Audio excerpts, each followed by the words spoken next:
Hello, can you hear us?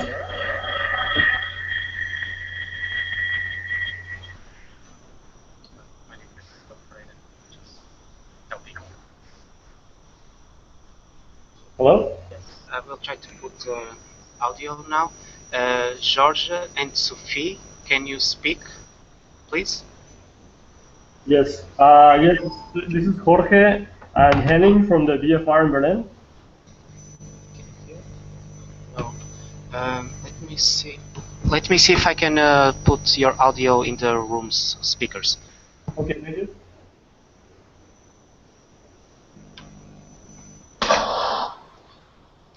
Can you try to speak now? Yes, hello, this is Jorge Numata and this is also Henning Zimmer from the VFR in Berlin. Okay. And you are with a colleague?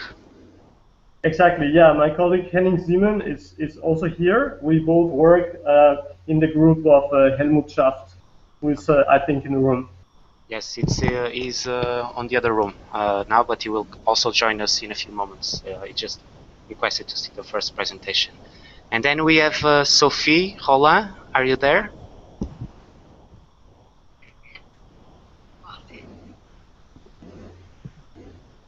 Sophie, can you make a short presentation?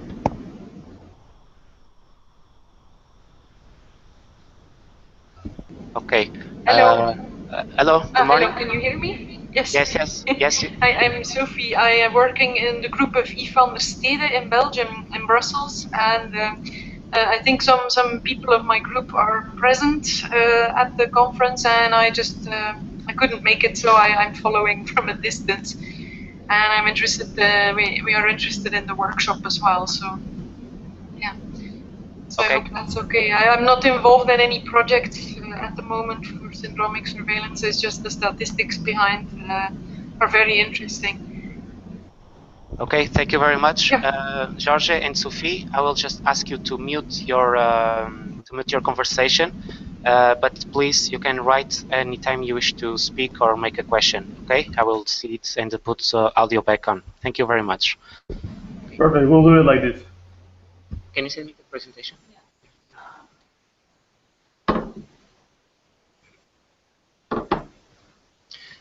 And I will now share my screen with Dr. Louise's presentation for you to see.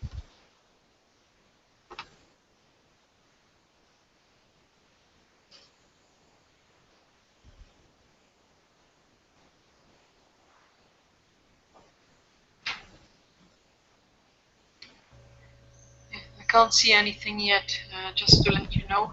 Yes, don't worry. I haven't shared it yet. One moment, please. Louise, do you want me to turn down the lights?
Okay, so just a brief background. How many of you are here?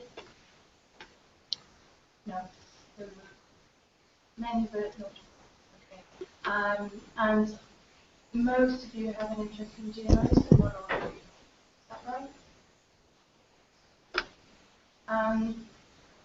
So the model we were asked to make is predominantly the use of with genetic modified feed. However, it actually isn't specific to genetic modified feed.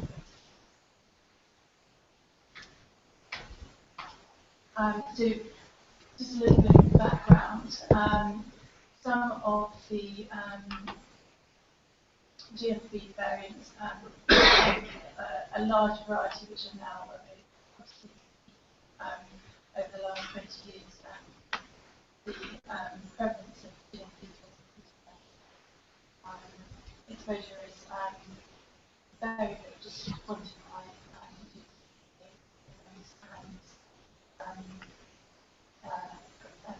consumption rate is high and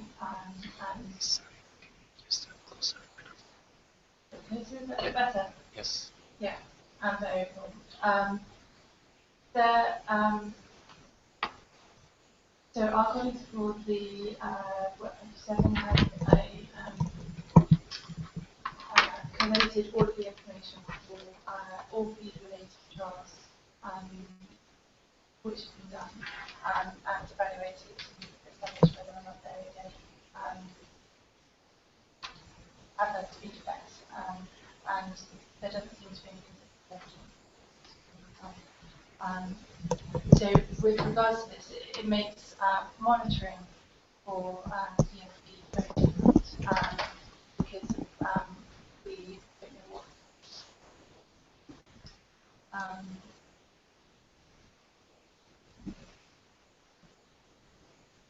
So the question really is, if post-market monitoring were to be applied, would we be able to detect any changes? And therefore, to make policy recommendations about monitoring using surveillance is subject to appropriate recommendation.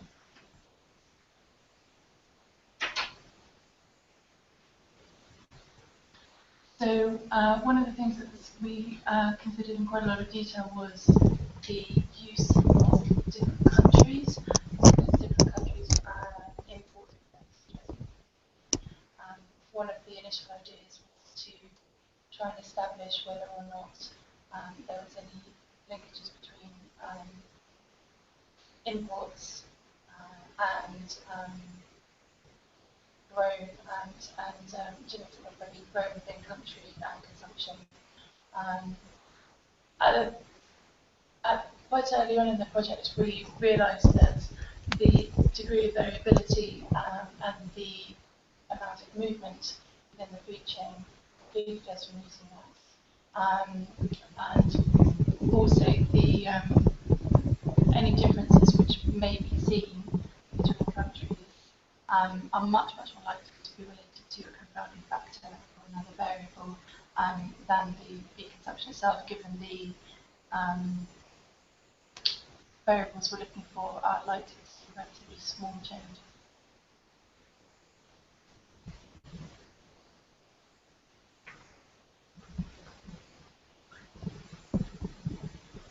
So other things which were considered. I'm really not hear very well.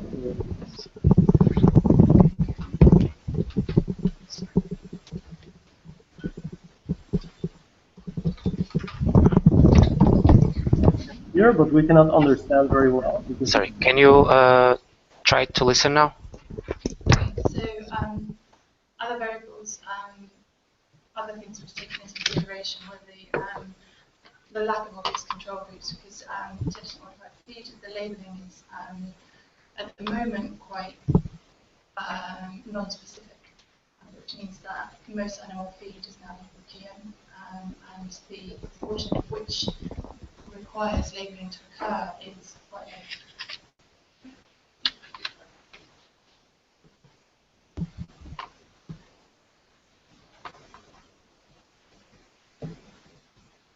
So this means that there's no differentiation, no strain typing on there to establish whether or not it's a insect-resistant GM or whether it's another type of GM. So that makes comparison between the groups really very difficult, because that feed consumption data currently isn't available. Also, farmers will purchase their feed seasonally. They'll purchase it from whichever supplier is most likely to be cheapest at the time, which means that there's very little control and monitoring that can be done at the application level at that stage. As well as this, at the moment there's a lack of enforcement in this area, which is very difficult because it means that obviously there's no surveillance really on consumption. Other things which were considered were practices such as organic farming. So organic farming is one of the few types of farming which at the moment obviously is things in feeds.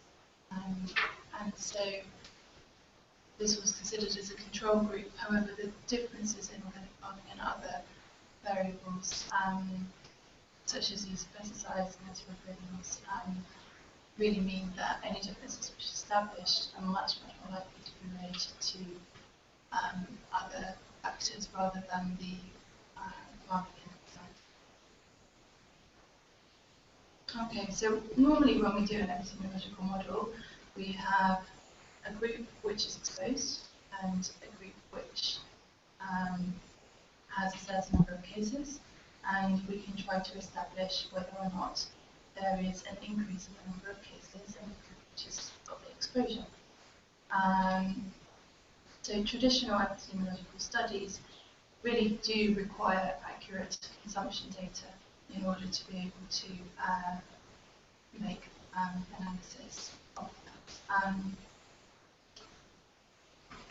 In this situation, we didn't have that, so we've come up with a solution which is a hypothetical virtual model which allows for analysis of a given risk in a situation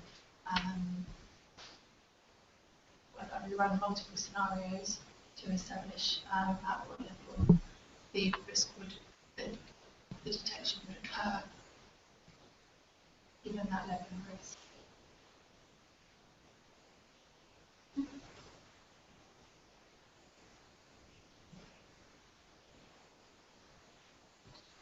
So again, this covers some of the points of the difficulties with GMP.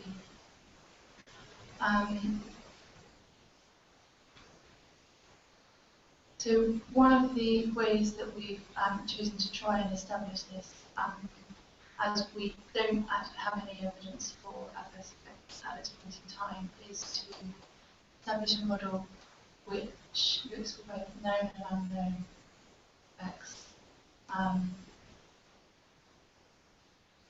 And uses tools from syndromic surveillance in order to do that. Syndromic surveillance, I think syndromic surveillance is in the process of being further defined as the field advances, and there are a number of different methods, and some are more temporal, so they rely on over a time period, and others are more retrospective. We have used the syndromes to group clinical signs and indefinite diseases into syndromes which have been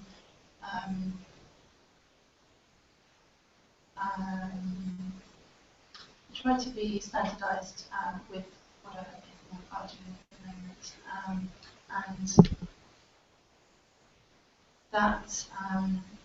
that means that then some symptoms such as respiratory symptoms which may chronicity are grouped into respiratory conditions, and so that increases the level of sensitivity in the model as we look for a number of clinical signs which may contribute to the syndrome.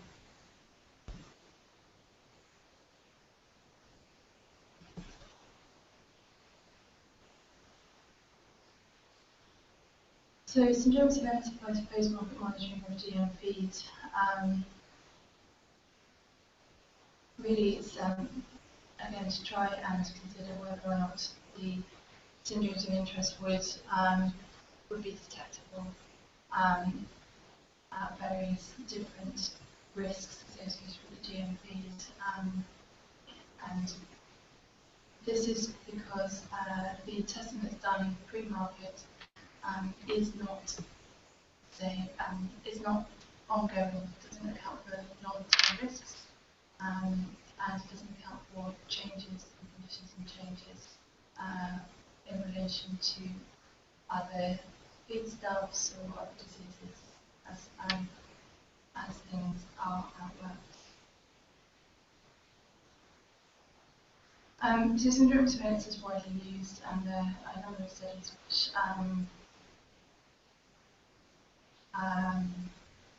which have obviously widely established it as a method of data gathering and data analysis. Various different data sources can be used. This can be passive or slaughterhouse or production data, pathology post-mortem data, laboratory data, or active national level surveillance. And all of these different components can contribute towards your overall sensitivity of your surveillance system.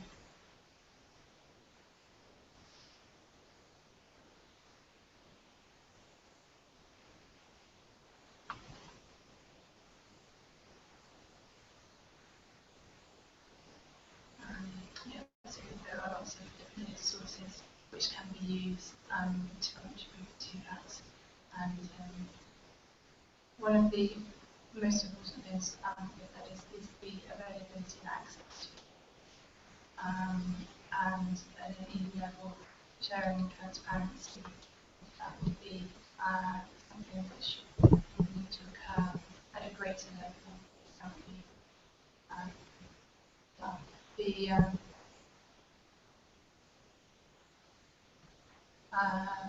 The current surveillance system network across the EU is predominantly for high level, high risks and infectious diseases, which means that it's very difficult for GMV to be related to that. The high risk to infectious disease network is well established and is doing well at sort of contributing and sharing. It doesn't include more endemic diseases, it doesn't include any signs or production data at this point in time. Certainly if this were a type of monitoring that wanted to continue, wanted to be invested in, that's an area which would need to be considered to strengthen that.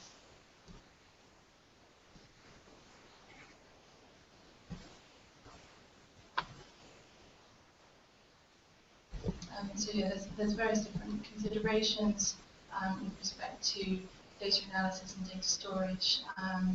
Certainly, major international statistical organisations do have data and to share data, but they're certainly not public access in the form that they're submitted to them, so they're aggregated data into data models and released, and obviously that isn't sensitive enough to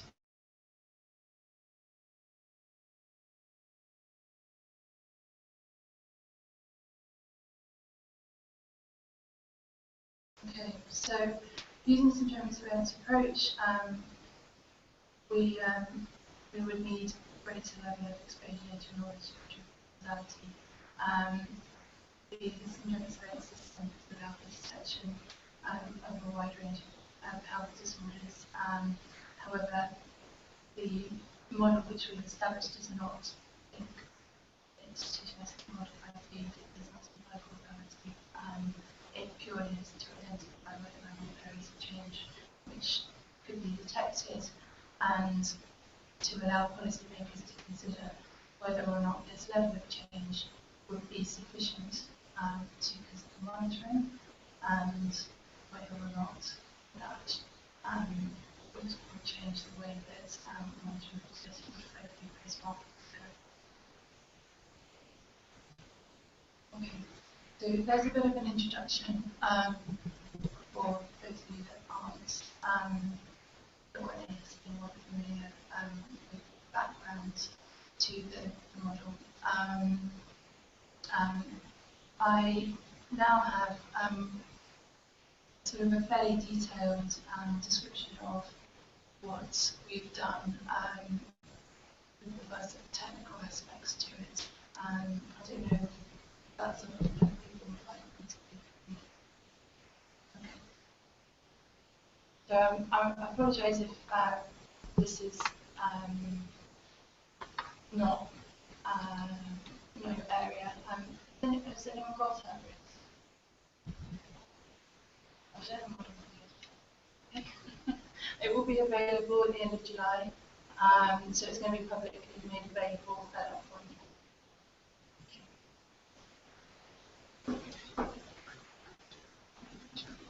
In your background, you said that the function data nearly defined. But what is that little probability referred to?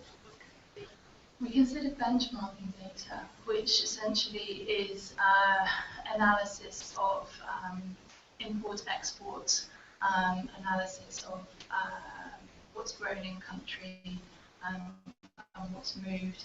But we concluded that the amount of variability in benchmarking data really would just preclude it being worthwhile as actually spending time to do it, because you really wouldn't be able to get that level of detail. The other possible difficulty is that obviously the labelling isn't quantified. So if you have if you don't know if it's 0.5%, I can't remember, is it 0.9%? Yeah, it's 0.9%, and anything above that is to have genetically modified feed in it. We can't do an epidemiological study with that. We need more quantitative information.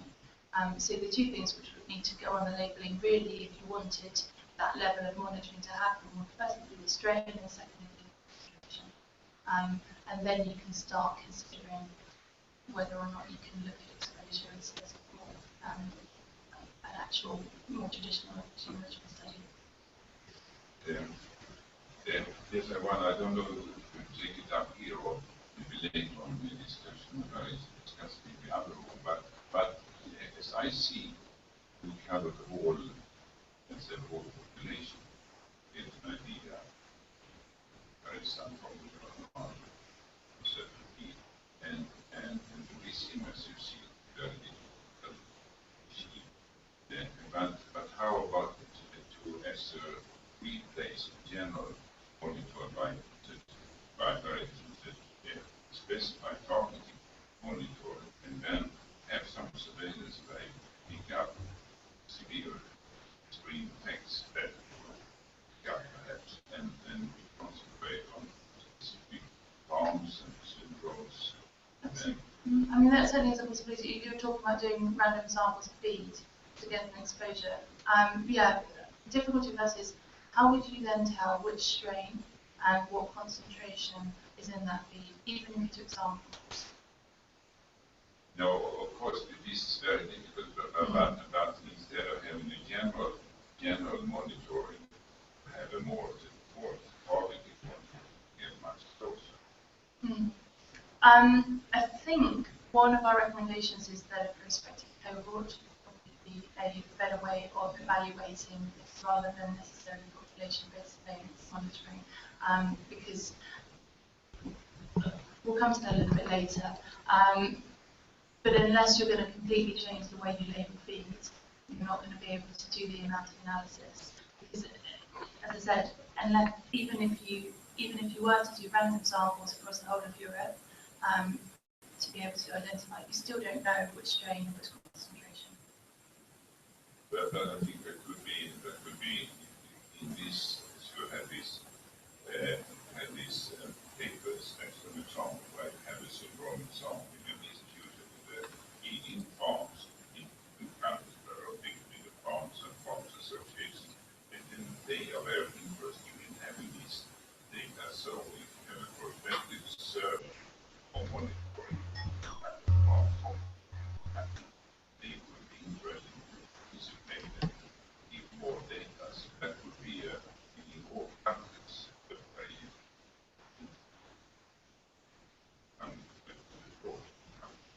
You certainly could decrease the level of uncertainty in your data by linking directly with specific plants, especially the high input ones. And that is one way of reducing the level of uncertainty.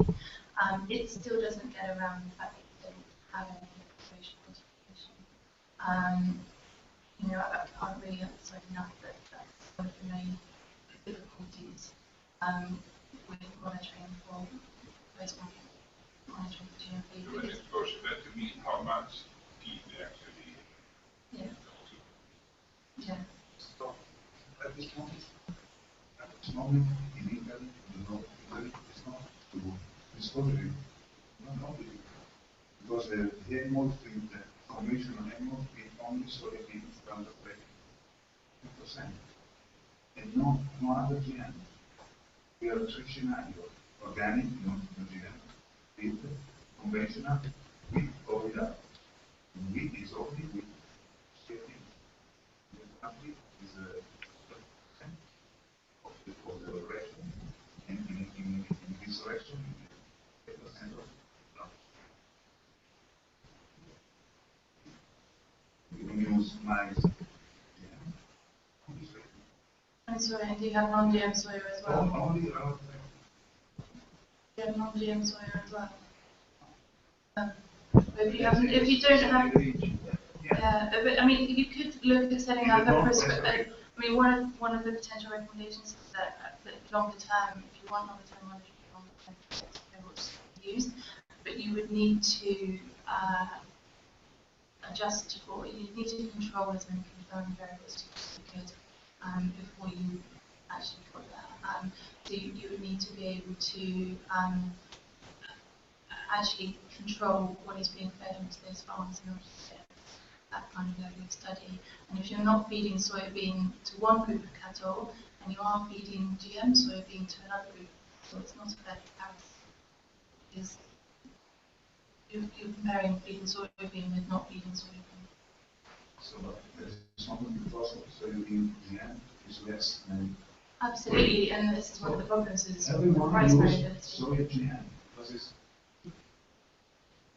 But have you got information enough on the type of GM soya? There are different varieties, different cow, and they may be mixed up before it goes to farm level. And the only thing is just to measure it. And there's a lack of data to extent. But the anticipated discussion on the Spanish data, I mean, they are struggling, as you know, as well with the quantification. Yeah. That's it. I think market studies are really interesting from a point of exposure quantification actually, because they like you, have a very well-defined chain in a very small area where they've done a small in-depth study with the analysis, and they still are struggling to know what level of exposure GMP. But I think one thing, I know Norway, they don't give over, there's no control. I think that is very special, but I think many of the uncertainties with the feed, having done a lot with the feed industry, that is, they have all the data, but the general argument of the feed industry is usually so complicated, all this, so this is not possible, but they have all of it. So if push the feed industry, they really can provide data, and if you have big companies, the farmers cooperative and so on, they decide, they may make their own feeds. I think direct studies on a long-term basis anyways, you can do some certain of the exposure quite very significant. I think it's possible, but the general argument for the feed industry is that this is so complicated. But they actually, they have the data. But of course, if you go on a general basis on a farm, and the farm is died or very cheap and so on, then you are. I mean, there is. We need before we exceeded the value chain analysis earlier on, but there are a number of difficulties with that. Obviously, if you have industry data where those companies are selling their feed sources to is not necessarily the same as where those feed are being consumed.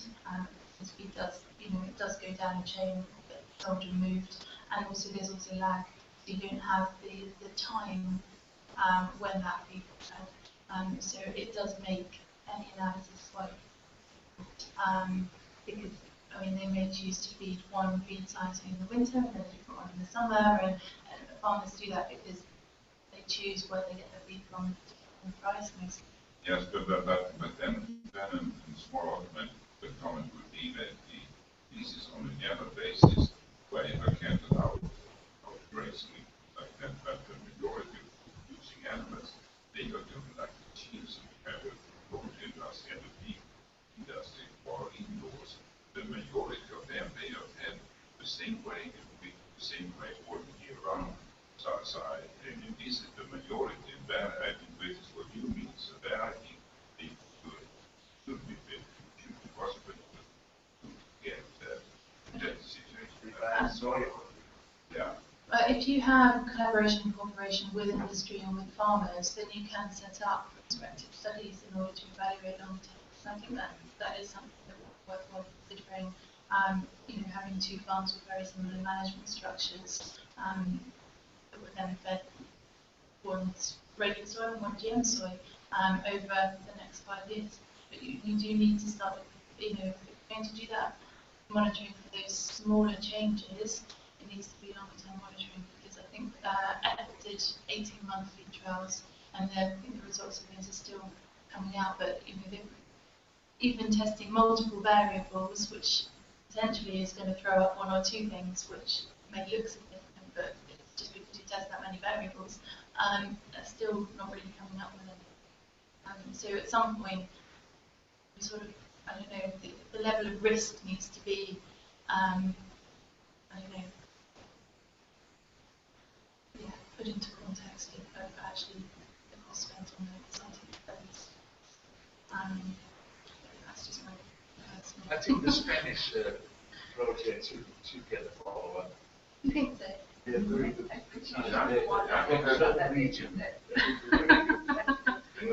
Yeah, I mean, it's beyond the scope of this project. It's certainly beyond the scope of MARLON. But I mean, certainly have a chat to her because I don't know if you just. I think that like her site showed that she can actually go very far to the feed bird. And so in a way, if you carry that into your modeling, you may come up with And another question I have, there are many populations, for example, burger studies, and they are around 55 today, exactly which again, and the population rate and everything is good. Right? My question to you, during the research, those data published and expanded model, Can you repeat that? I don't know that that's data that would be appropriate to validate them. That would be my only question. But yeah. My first question. That is actually my first question because in working with SI, I know that we have a lot of data in terms of my exposure, and we can actually know very well and how much it is, and under which trading conditions, what to think about this and sites. And we do can actually segregate those data immediately out, and but of course, we look at the picture. Nevertheless, many of those data have been published in regions. So somehow, although it's less and detailed, I still think that some of the scientists look into the literature and look whether those data suitable for modeling and relevant. In my view, In order to be able to do that, we would need farm level data of those syndromes. So we need survey data of the farms which would have level of exposure. But I mean, absolutely, the model is publicly available, or if someone from EFSA wants to take that data into it, they're more than welcome to do that after the project. Yeah, my doubt is what he said. These are mostly 42 days and yeah, while your scope is different. It's long-term feeding, or lifetime feeding. The broiler is a very short life. It's an excellent toxicological model to see whether there are problems. It's a perfect model. But there of the MARLON object is more of long-term feeding, lifetime feeding. Yeah, as well. No, but I want to be going to the broilers. Yeah, but what I'm thinking is the broilers are perfect. Because that's so a chicken will be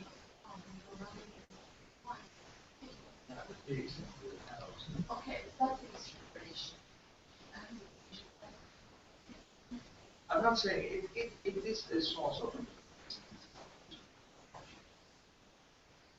Did you in your model have a worst case scenario? That you actually you've got a worst case scenario that kind of reaches no adverse health effects. So the question might be a bit from the left field. How would you define a worst case? I'm well, I guess the computation of data. But you could get experts when they get their worst ideas what the farm could look like. Oh yeah. Yeah, so one of the initial proposals that we had for this model was actually to do that, was to do a drug technique station to try and establish plausible adverse health effects and to tailor the model specifically to that. We were advised to try and be as general as possible, to try and evaluate for as many different scenarios as possible at this stage, because this is more of a hypothesis generation sort of is this option for post-market monitoring rather than necessarily targeting it down too much. The model can certainly be taken and targeted down to more specific risks at a later date, because at the moment it looks anything and can certainly change it around a little bit to reduce the number of scenarios down to something that might be more plausible.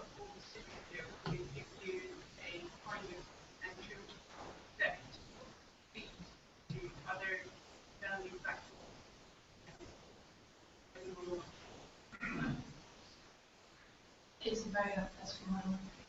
It's a very simulation.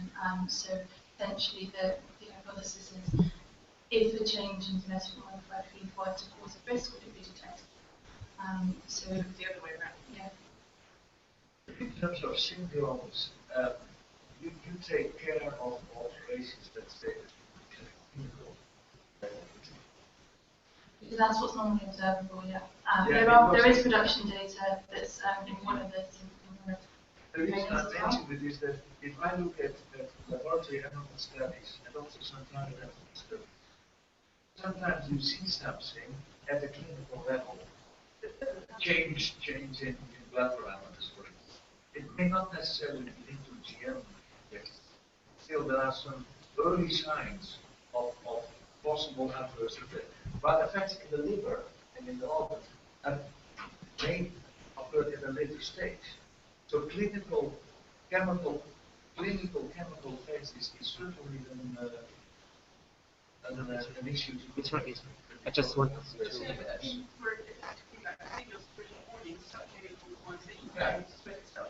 Yeah.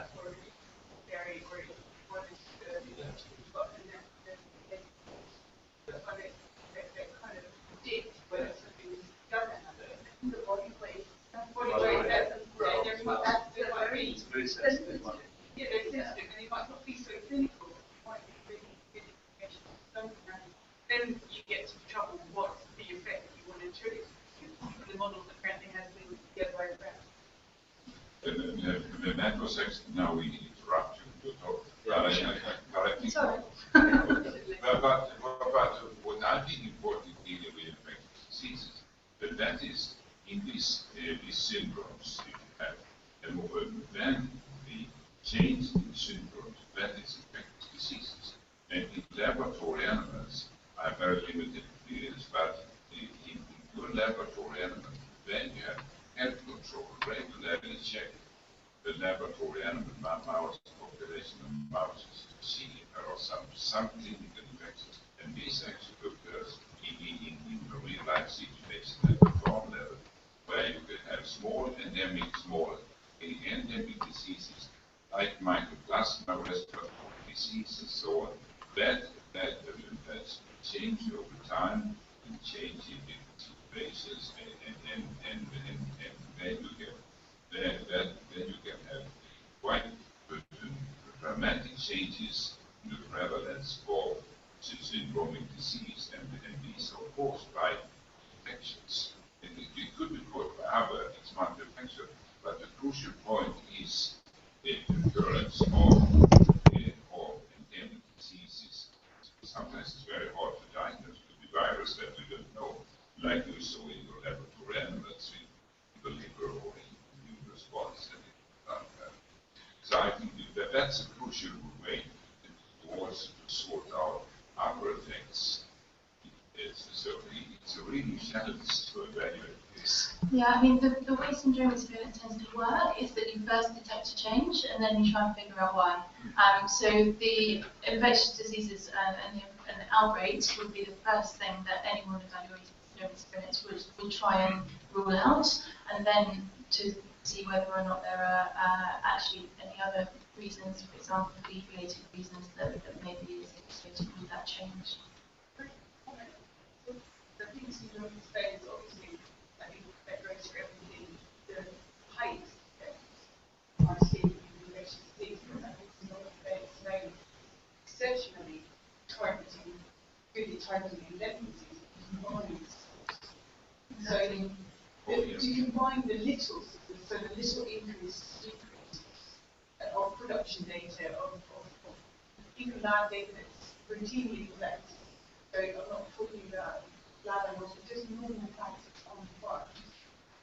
Just these little changes over a period of time in several parameters are a real good indication of endemic swallowing. Obviously, the big one that you see, the visual swallowing, that's big changes that you don't even need. Yeah. You'll see them. Yeah, but you're right. But certainly, for the retinal diseases, when you see that some clinical disease. So in sheep, like in UK and so on, and there are many of these diseases or infections that has a very dramatic cause, but you will also have a subclinical cause. For example, the liver clostridia, for example, you can have a subclinical cause, and you only see minor changes, and they could be ulcers.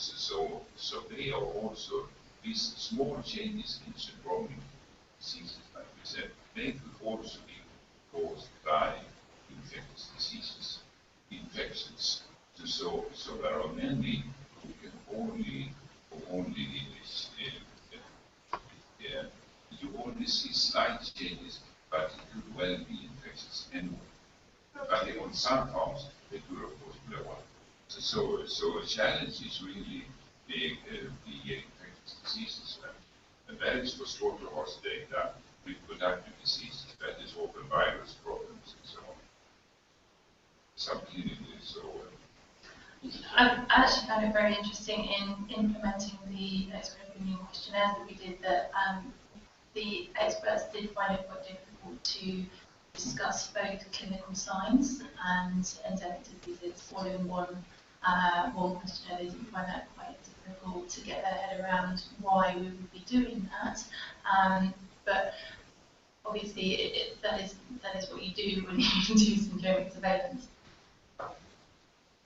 Okay, I think maybe if we leave questions later, I'm going to go through the model at a very technical level because this is a technical workshop. So I do apologise for those people that it may not relate to, but just bear with us, and then we can discuss more examples of things.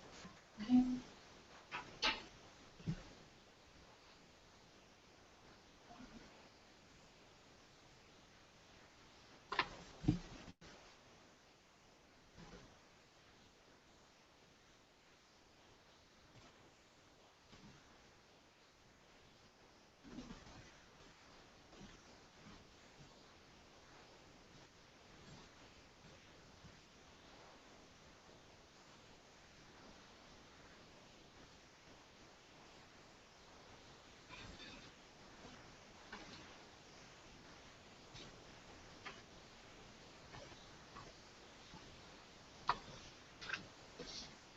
Okay, so in order to go through this level of detail, I'm purely just going to be considering the aspect of the model. And the model does actually look for slaughterhouse data and have data as well, but I think this level of detail needs to be gone through. We don't have out and out for the scientific part. So this should hopefully give you a really good idea of the workings of the model.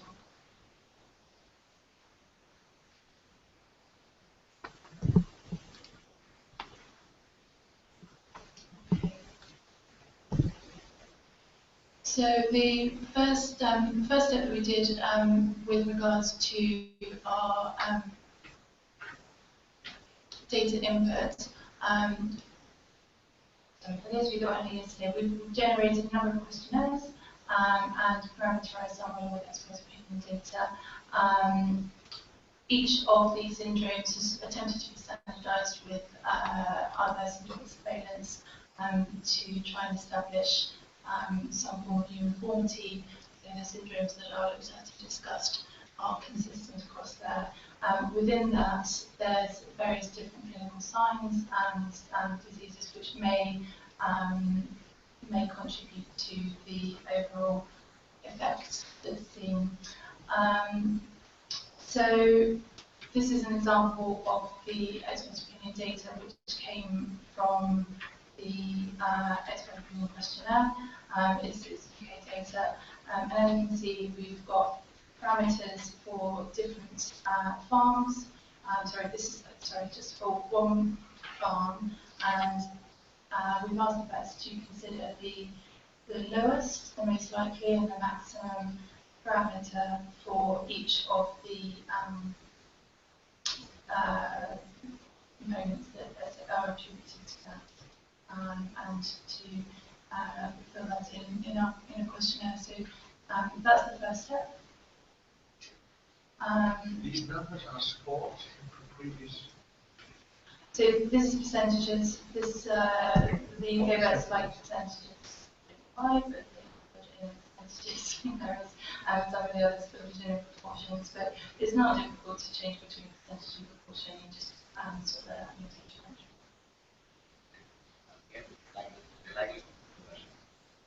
Sorry? This is the likelihood of the likelihood of so this is the baseline. So this is the level that the would be considered on that one. just prevalence. Well, okay. Yeah, it's prevalence, but it's yeah. So it's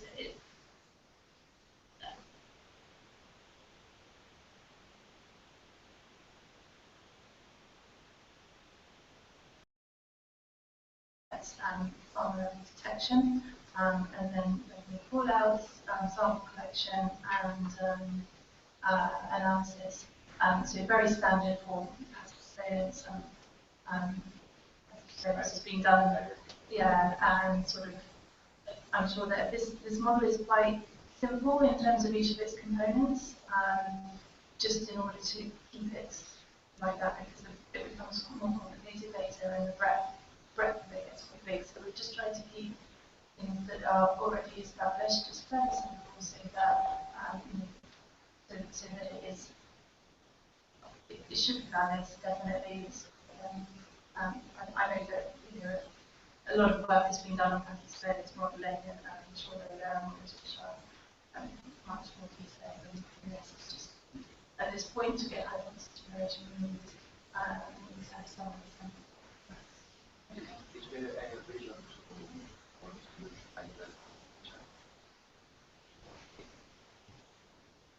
But the confidence, so the confidence value is really just the agreement between experts. We haven't included the confidence variable in the model at this point in time, just because we felt that weighing it by confidence wasn't really required.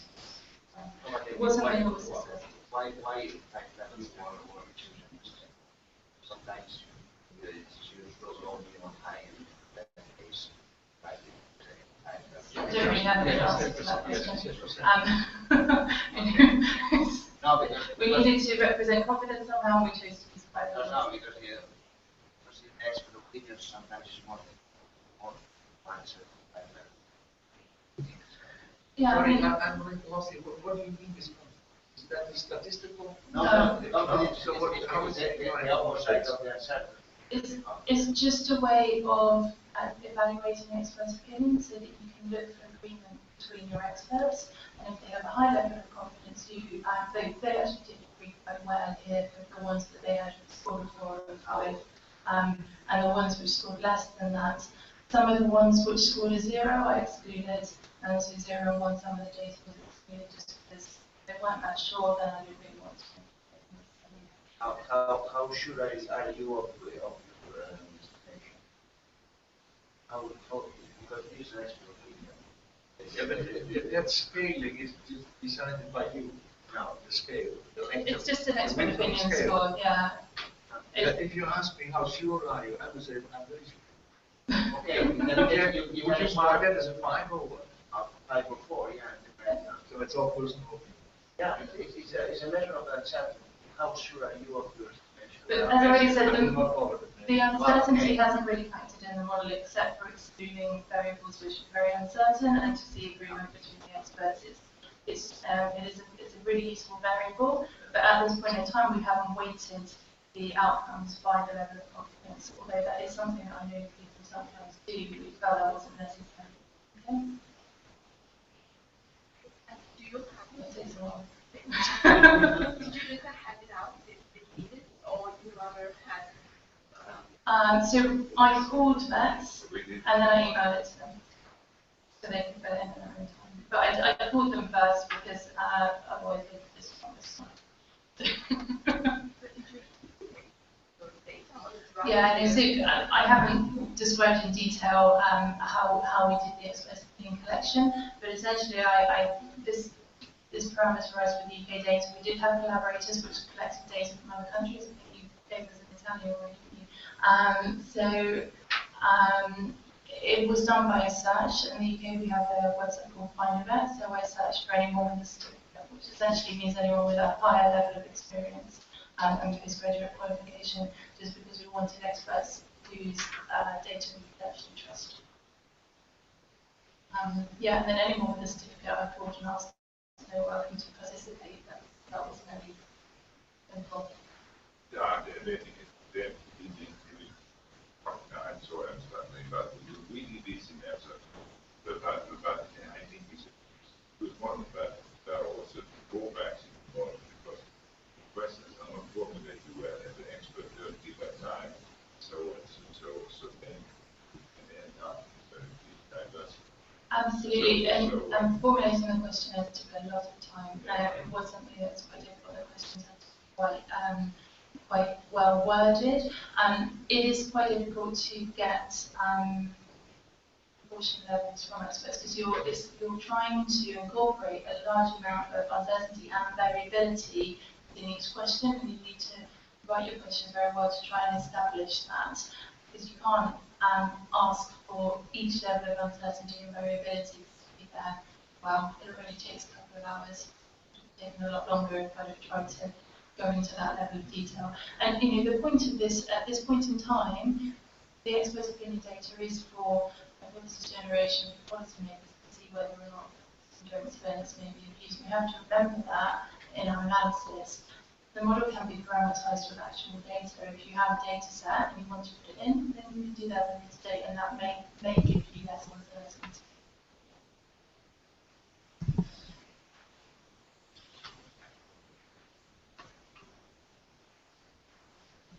Well, so in evaluating expert opinion, the pair distribution is often used. The second step in the model is to take the expert opinion data and to change it into distribution, and Avarice does this very nicely.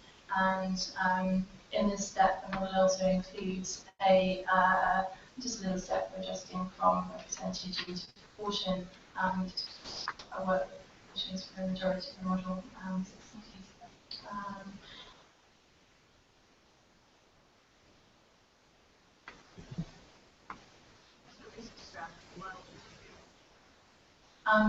We've just stratified the model into models similar, and the reason for that is one of the feedback that we had from presenting it to other epidemiologists was that actually you're more likely to catch severe symptoms than you are at MARLs.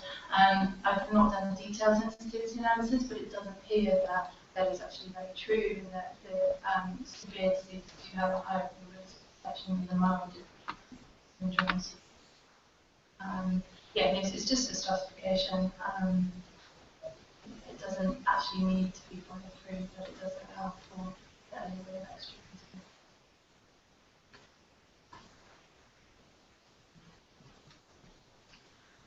Okay, so this is where it starts getting a little bit difficult to follow. Once you have those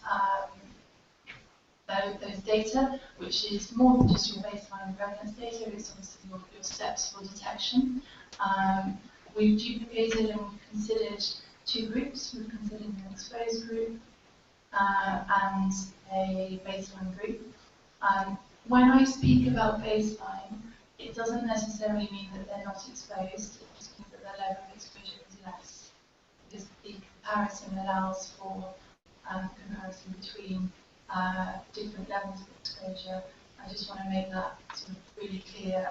You know, I don't really know a better way of talking about it than lower level or baseline, but you know, just to remember that that is not a lack of exposure. It's just maybe a lower proportion of exposure without comparison. So the data has come from our expert opinion data.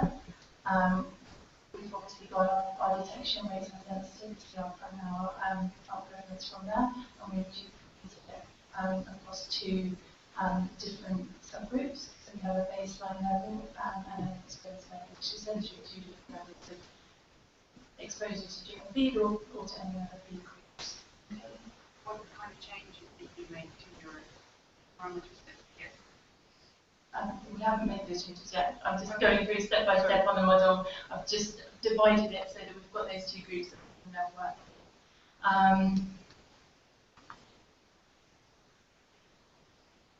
Okay, so actually that's the next step. No, that's fine.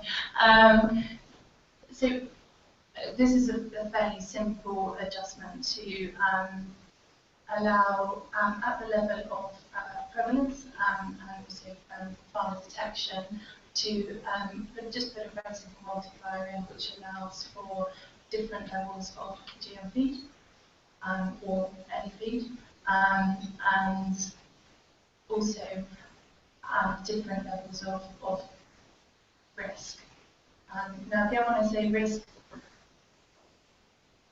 I think it's important to sort of mention that this is reflected in the level of change in the prevalence of the disease. So it's if genetically modified feed or any feeds that were to cause a change in the level of prevalence, and then to multiply that by the level of exposure. Our exposure in this scenario is fairly simple. It's considered as a binary variable, which means that either a farm is exposed or it's not. You know, it may be possible to put in a range for that later. It's discrete, it doesn't have a distribution around it at this point, but it really wouldn't be difficult in order to just put that in order to give yourself a sort of a level of variation within the farm. But at this point in time, again, we're trying to sort of keep it fairly simple, as complicated enough as it is, just to evaluate that at this point.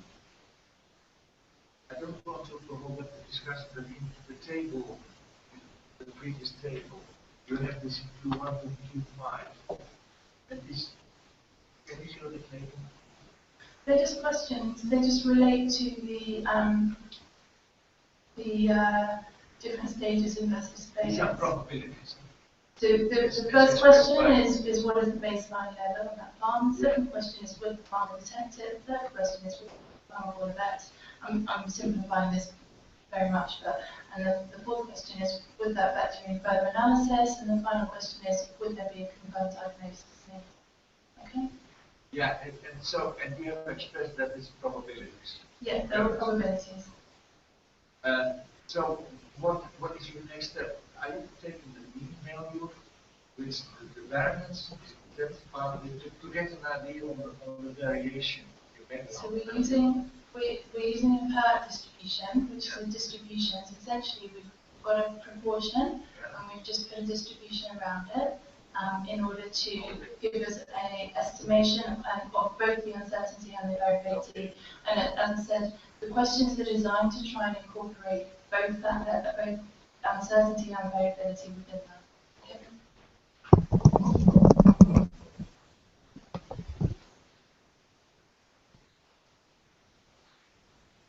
Okay, so the model is set up so that the exposure parameters, the hypothetical level of genetically modified feed, and the level of risk is applied to both groups at this point in time, but it's done with two different levels of exposure.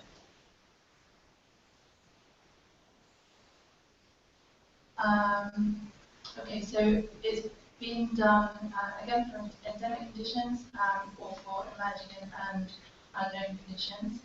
So the next step is to calculate the probability that an animal producing a positive clinical sign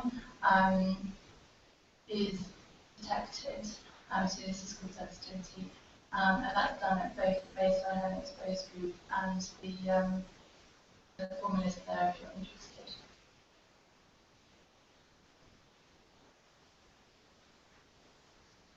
This just multiplied by the risk strata, by the number of animals in the farm gives us the proportion. In there, we can also see some, not all conditions are appropriate to all cows. We've taken an example of reproductive, but it may be that some of the conditions are only appropriate for calves, and this is just an adjustment to allow for that in our model. Okay, so the next step is to combine all of the different syndromes into one component level sensitivity. And this is done by establishing the probability that no clinical sign is detected, and then minusing one from it. So essentially that means that what we're looking for is the probability that any clinical sign, any or all of them, at least one of them, is detected. Okay, so that increases the level of sensitivity within the model as much as we can to try and pick out whether we pick up at least one of those signs.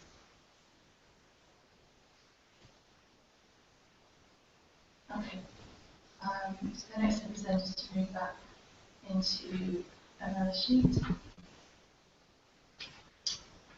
So what we've done from this point is we've simulated the number of farms which would be detected given the level of exposure. And we've done that for both mild severe diseases and endemic and unknown conditions. The unknown conditions, whilst it does express novel conditions, it also expresses undiagnosed conditions. So I think that the level of specificity of that is a bit less. I think the endemic was much more interesting, but unfortunately that uncertainty isn't something that we can get around at this point.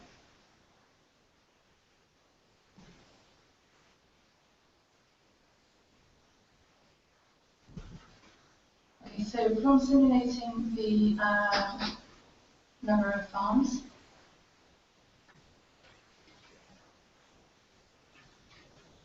the next step is to calculate the probability that there is a difference between the level of loss. So this is done very simply with a little Excel function that just allows us to count the simulations, the iterations, if the farm is detected as a difference.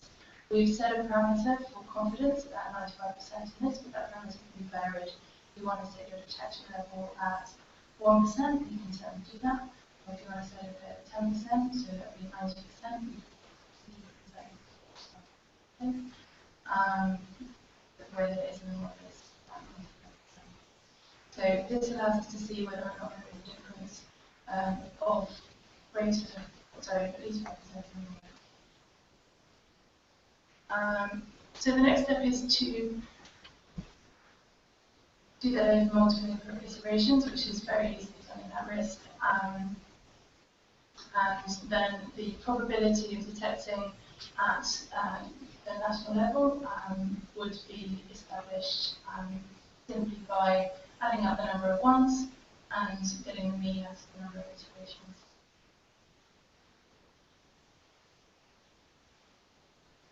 Okay, so the next bit allows us to use a function in our risk which runs a simulation a number of times.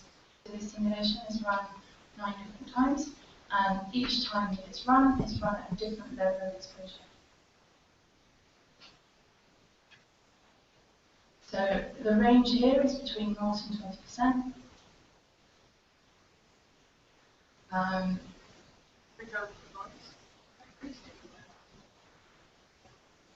Baseline changes. Baseline changes, but the proportion of fees also changes. So, for example, in this particular example, I set the baseline level at 0. So I'm essentially considering what would happen if the new strain. Okay? So that baseline level is at 0. So actually, there is no effect of that risk on the baseline group. You can change that. If you want to see a difference between a 50%, maybe there's currently 50% exposure, if you want to change it to 70%, you can see whether or not that would be detected at that point. Just for simplicity's sake, setting it at 0 and then at 1 gives the highest possible sensitivity, which obviously is quite interesting for us. But yeah, it does apply to both groups because you can't not have some level of exposure. So you run the simulation 9 times, and at risk will then calculate the parameters for you.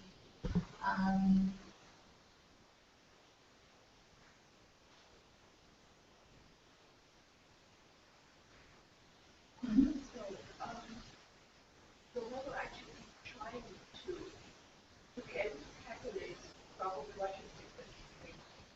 We have already one GM and another GM. That's what. So the beginning of the baseline. Just consider one strain. Just think about one strain. The model gives you the flexibility to either analyze if it were a totally new strain, or if there were a change in consumption of an existing strain.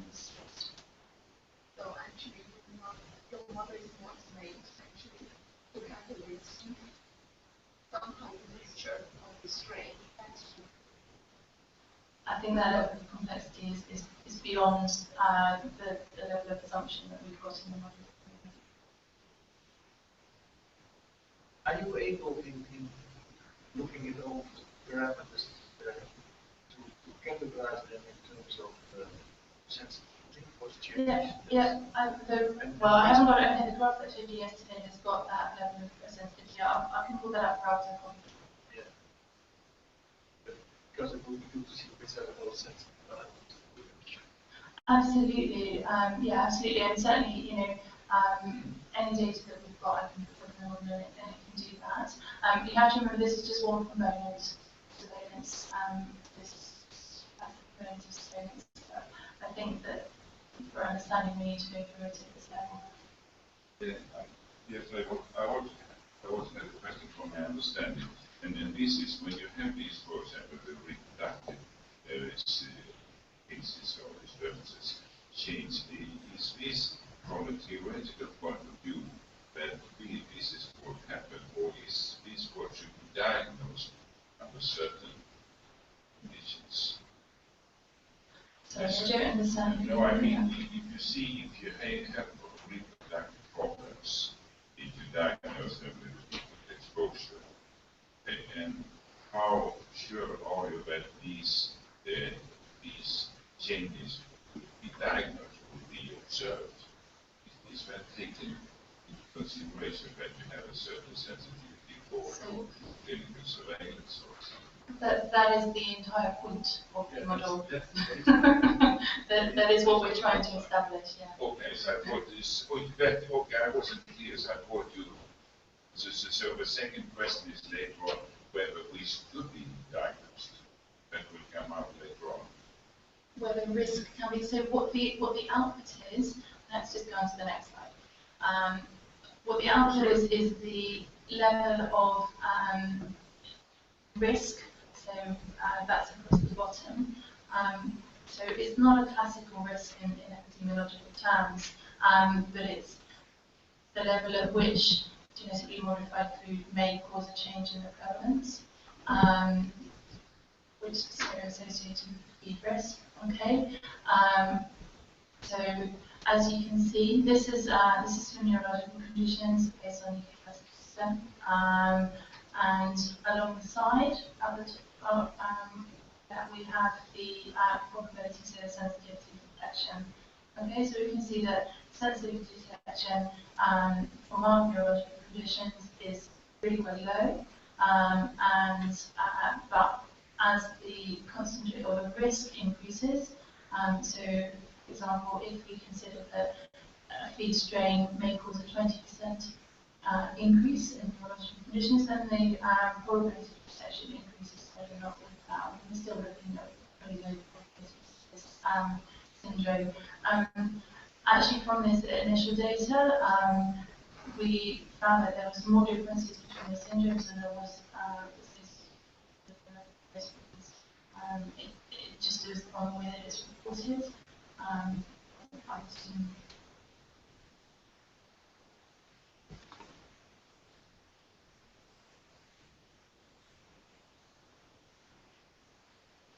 Okay, is there any other questions?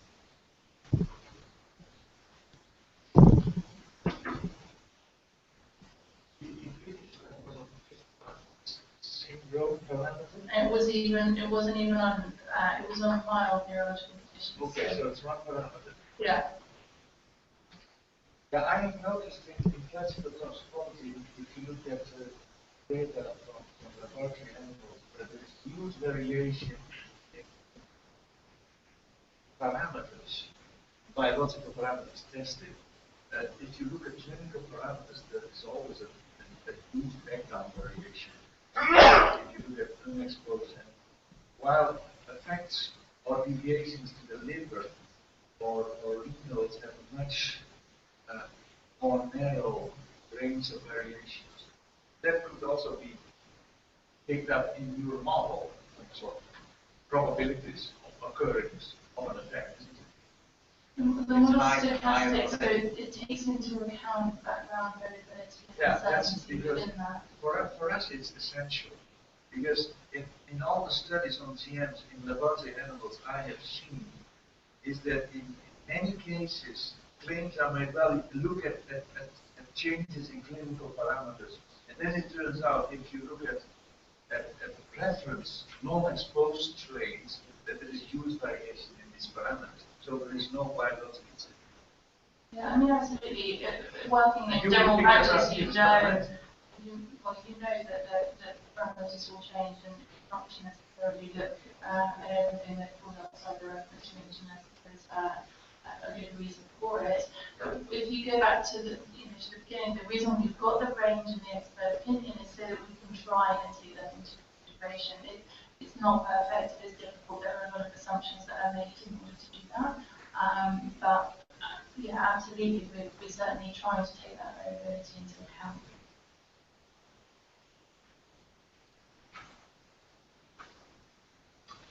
Just one question. I don't know if I'm saying this, but here what is important is the slope of the line.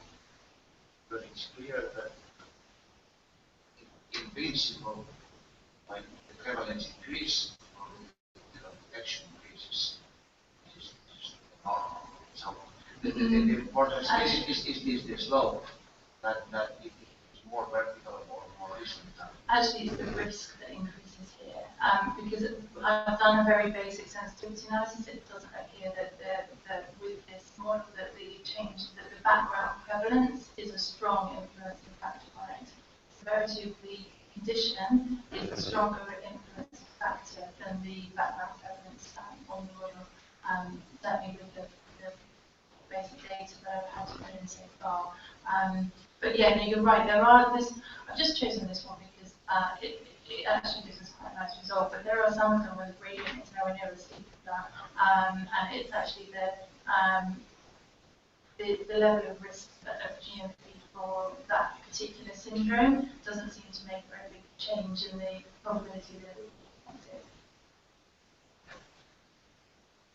These take into account financial effects rather than purposely say that what risk define your risk by effect, right?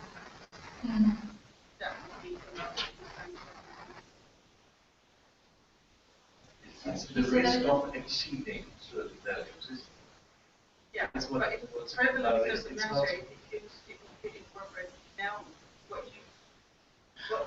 It's not a proper sensitivity analysis. I've just looked at it and done a very quick graph and just done a very quick sensitivity analysis just to see how much of an effect background prevalence looked like it had on it. That certainly is something that, further work could go into, at a later stage. But just from looking at the distribution of the data, it does have a strong influence. Certainly not in the way that the severity of the condition does. That does seem to have a much more stronger influence on the probability of detection. Would at the end of the project you come up with some recommendations for the survey? All of the To look at those sensitivities are fairly parameters? shown. I think Not all of them, but not. Yeah, some of the parameters to I remember respiratory conditions, for example. I think the detection is up to sort of 78%, whereas this is obviously less than 3%, which is much different. There is quite a lot of difference in the syndromes, which more different than I was expecting.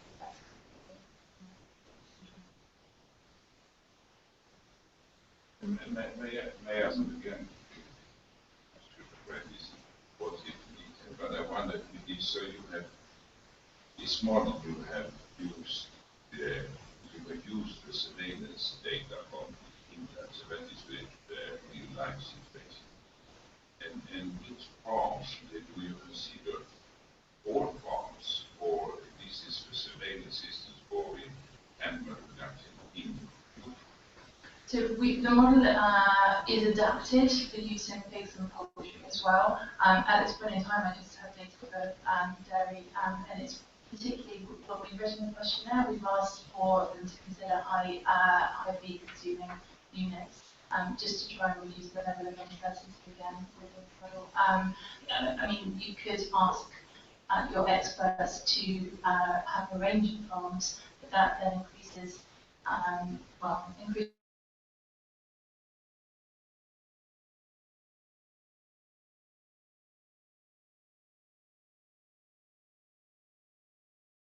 without considering different types of farms. So, but I wonder, because I think this is important, the outcome on the sensitivity to detect these changes. Do you have, because there are efficient surveillance and there are in industrial-based surveillance of different quality and so on. So how much of this can be included, and is it possible to have an idea about, like as before, if you have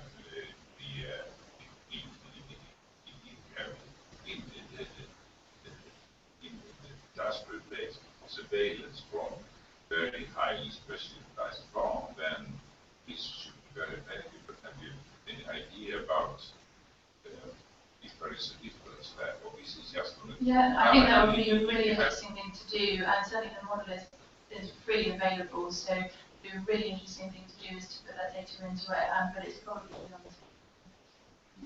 Because I think that is a crucial. You're going to have a surveillance over country base, then, and of course you have to defend the species, but also, but it seems to be very difficult. But if you go to specific areas like you have from the third pole and so on, and then I think you should increase the sensitivity. But then, of course, you have the other problems where I think again with the infectious diseases, because they change all the time. Small changes in this making this syndromic, and this is very low level in well. You can have severe outbreaks, but you can have very mild changes in this area. So mortality is cheap if you go out and vaccinate mortality, because it's cheap for prescribed disease, and you can increase the mortality cheap for 40% sometimes. So it's very mild. This is what I'm trying to say, is the baseline prevalence of the disease doesn't appear to be as important a factor as the severity of disease. The model doesn't just account for baseline prevalence, it looks at detection rates, which is more about whether farmers notice it and things. So yeah, no, I do take it from there is a lot of variability. It's a very difficult subject. I think feed-related risks is something that the Bennett is, trying to catch up with. So, yeah, certainly infectious diseases do form a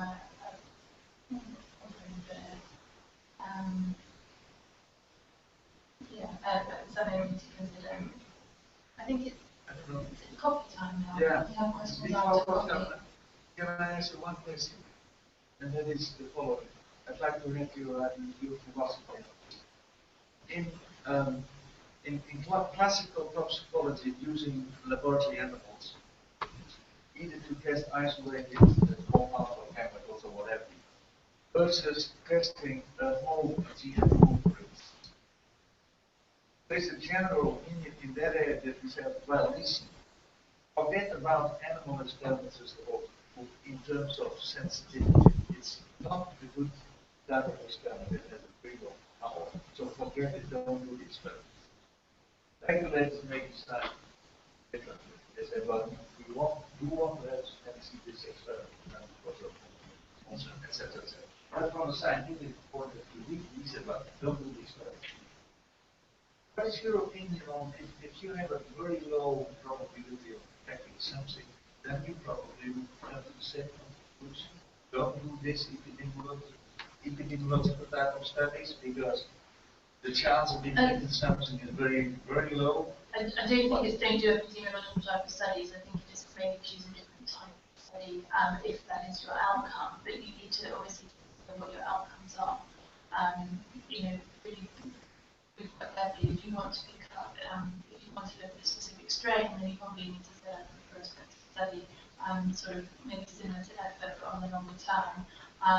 If you want to look for background changes, then supporting the current system and increasing it might be the way that you want to go. But I agree. I think the probability of detecting changes from both food, unless we see very unusual, unknown events, is really fairly slim. In general, that's just my opinion. It's not necessarily based on the data we've got. No, my concern is how to convince regulators. Yeah. Because they interfere. Yeah. Like with EFSA, they have interfered in the animal experiments. And EFSA decided, well, let's not do it, and then the Commission had a conflict of view. The difficulty is the same, so you can never prove that it's not going to cause a risk. You can never prove that. The only way you can do that is by cumulative evidence, year on year on year. Every month or every year that goes by and that there isn't anything that is established as detected increases the probability that there isn't actually a risk there. What is acceptable. Yeah. And it's certainly establishing whether or not you consider a 5% change acceptable or not. Yeah, but what is acceptable? That's the question. What is accepting probability? Go to coffee break. I think we're going to have a break now, if that's okay. Can I just ask you to send me the documented materials to send What time do we start? 11:30. Yes, that's okay. We are on time, so if you can send me the materials that you provided, I will.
Hello, Janos.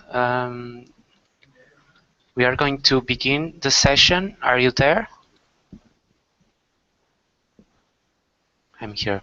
Hi. Luis is asking if you want to make any questions now. You are always welcome to speak, of course.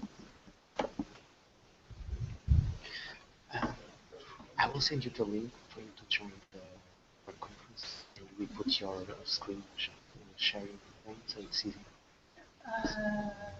Or do you want to not use it? Okay. Okay, I'm here. So what you are going to, how are you doing?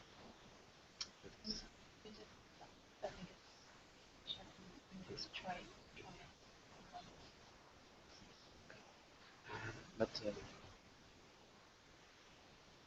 so you're just going to share that you're going to do with the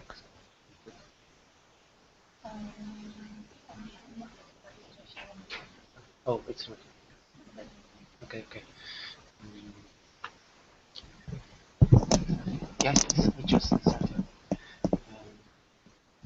Perhaps you can explain just to them what you are going to do, for them to have an idea. Yeah, you can speak. Sorry, I will pass the microphone to Louise. She will explain how the next session will run.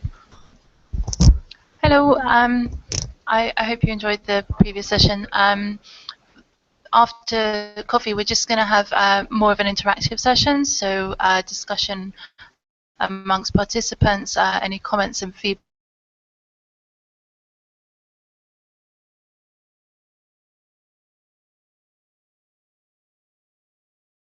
of interest if we have, but we need quite specific requests if we want to do that.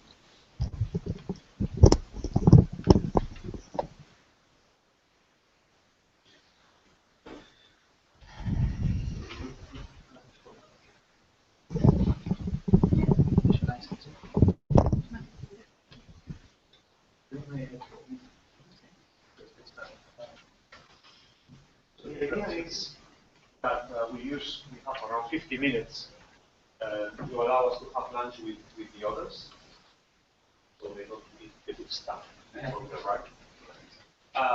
So we have like 50 minutes, and for us it will be really important to get your feedback.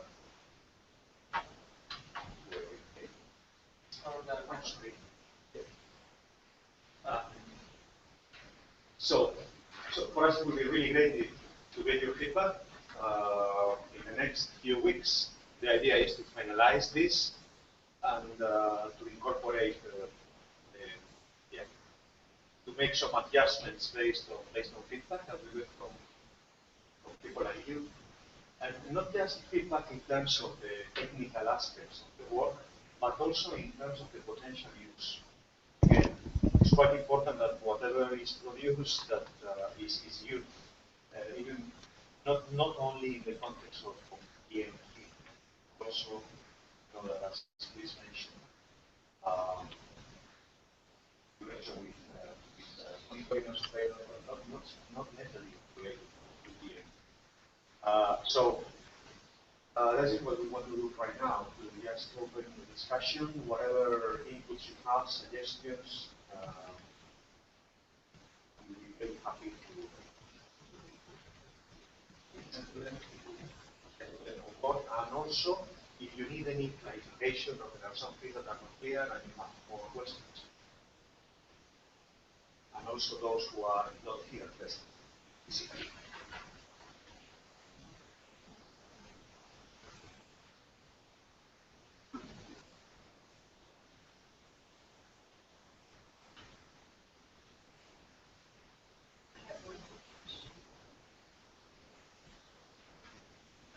Would you be able to include misdiagnosis or reclassification, especially in the endemic disease? If I understood correctly, but I don't really know that, if it is misdiagnosed or undiagnosed, going into the emerging category? Yeah, but it's obviously emerging and unknown. Yeah, no, actually that's a really interesting point. The pathologist questionnaire has that. Definitely has more details and certainly in the our section as well.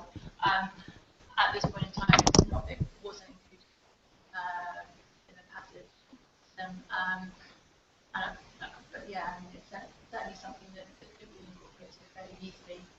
I thought in step 5, you've got sample taking and sensitive tests just for endemic disease. You've got it. How do you do that? Well, basically, if you've got a sample.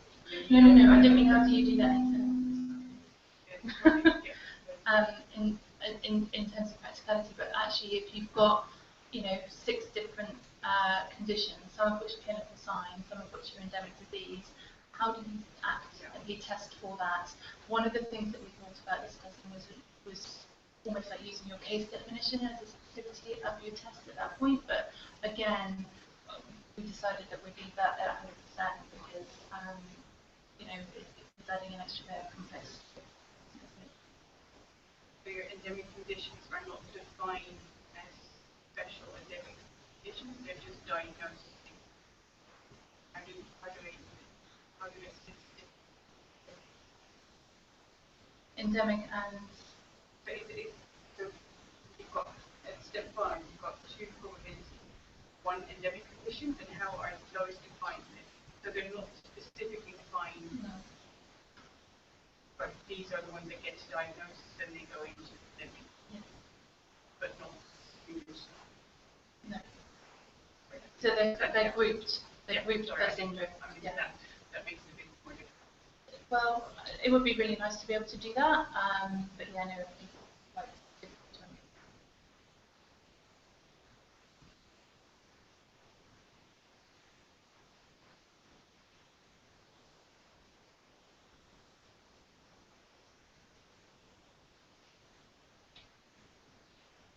Any other comments or clarifications?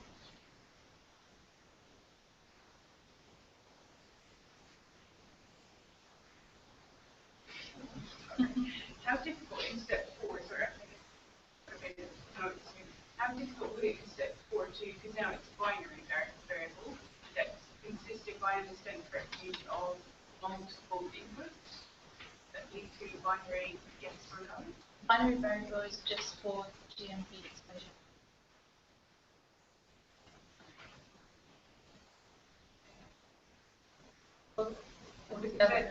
It integrates the integrated effect, which is the change in prevalence multiplied by the proportion. Or is that the intent and it's been chosen to do that as a 0 and 1?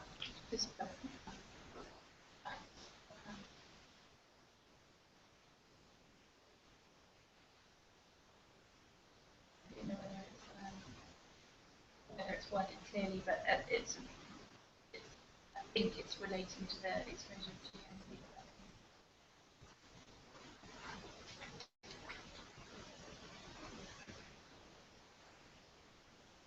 So this is the assumed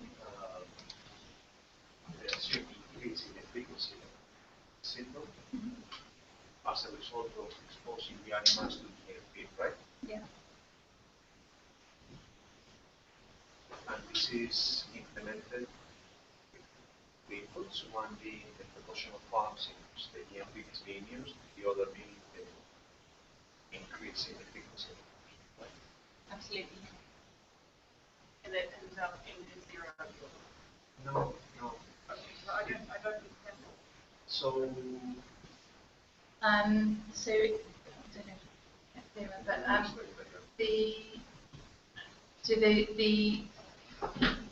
but the farms are considered to either be exposed or unexposed. So at that point it is binary. Okay? But the proportion of farms which are exposed or unexposed is variable.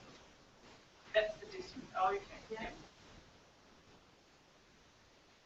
I think it would be possible to work in more complex analysis at a later stage, but I don't think it's necessary at this point. No, but I was thinking about integrating it different. So then this step might be the adjustable step. Different speeds. absolutely, yeah. This is just one formula in the model that you can then just get exposure or risk effect. Maybe because I am less involved in this and that this, I'm going to use it correctly, not wrong, but the way I see it, refer to this as a machine. So there is something is being produced. In this case, it's EMP. And as a result, there is an increase in the response of the number of electrons by a certain amount. And what is observed depends on two inputs. One being this relative risk with polytechnical decreases. Then the risk is increased when there is exposure. And in this case, exposure is 0.1 at one level. And the proportion of farms in the population that are being exposed. So the combination of these two inputs will yield the new level of expression.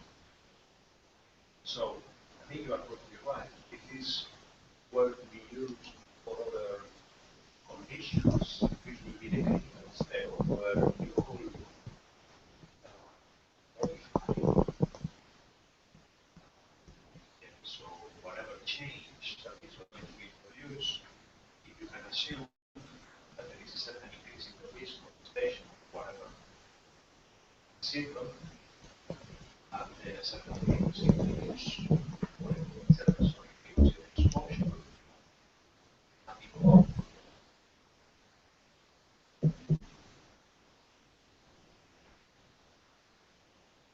We will also take, we will also take outliers into consideration in the model. So there is a farm which has exceptional numbers, for instance, but what we consider as an outlier. How would you take that? So the questionnaire is formulated to ask the farmers for a minimum value on the best producing farm, the best clinical farm, and a maximum value on the worst farm. So that incorporates at least 2 layers of variability within that. So the idea of asking them the maximum on the worst farm is that it would increase. You will always increase. Actually, the value as well. It's outlying farmers, because it's either maximum or minimum value. Yeah, I mean, we could try and change the distribution to see whether or not that will make a big difference, but I suspect that that probably won't be the biggest contribution.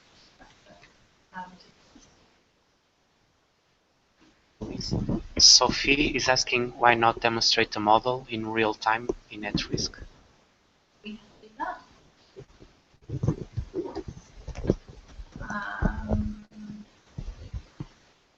Not very interesting, because but we can certainly do that. Which outputs are they most interested in, just so that I can highlight, because it's, it actually goes over a number of spreadsheets and a number of pages, so if they can say which ones they're most interested in, then I think that's Sophie, if you wish, you can put your audio on if you wish to ask for any specific detail that you want to see.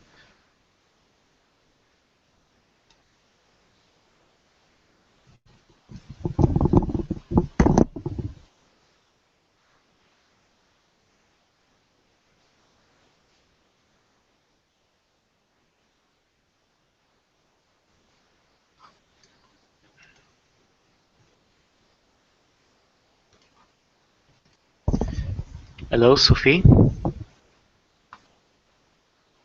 I was just thinking it would be interesting to just see it in action, all the steps that were explained in the previous session, and I don't know. And also from far away, it's very hard for me to criticize the model if I have never used it, never seen it. So I was wondering if why don't they demonstrate it in the real software? Absolutely, we can certainly do that. Just give me 2 seconds, and I'll do that. I sent you an email. We will need you to join the conference so we can share your stuff. It's okay. Okay. Do you want to do a couple more questions first, and then we can do that in 5 minutes?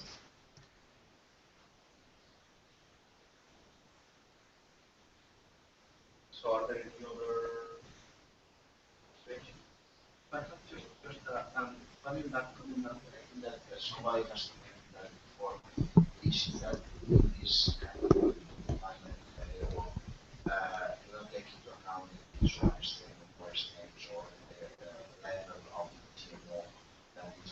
So do you foresee any future along the issue?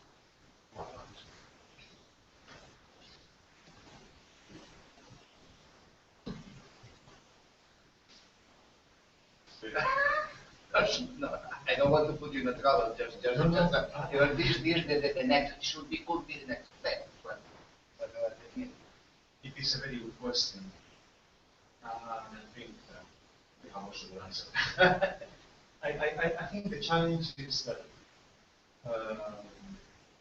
if the things are made flexible enough to be modified.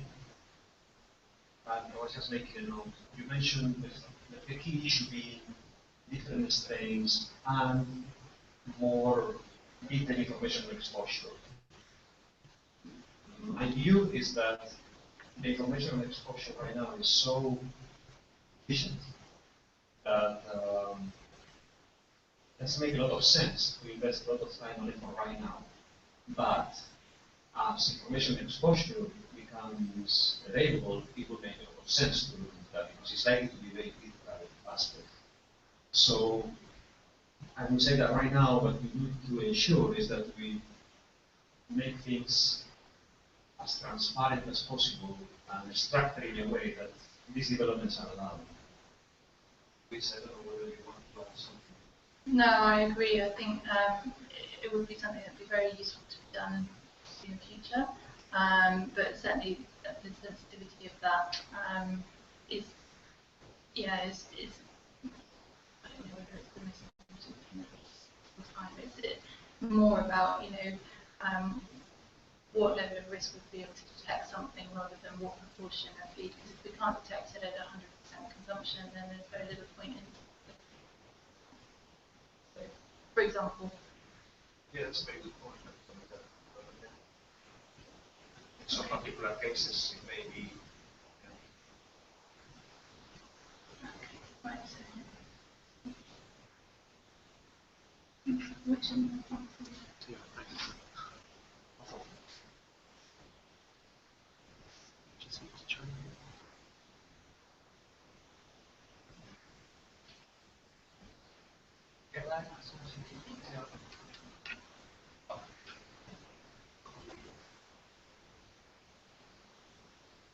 Are you able to quantify duration consumption of so it's a bit the absolute number no, but in any farm, conventional farm, in any conventional farm, all the animals eat soya bean. If in my level I have 30% of protein, 30% of protein, more or less. It's our and the quantity of the soya is 90-95%.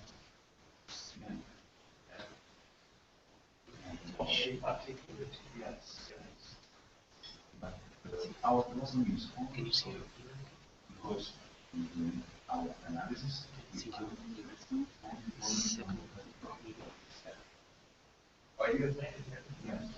At this moment, the feed without GM are better than the feed with GM because the farmers spend much money to cook animal food for animals.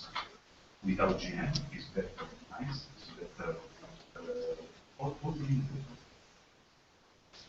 because the owner of the feed starter industry spend money, spend time, whatever, food, and all the animals are that is spend money.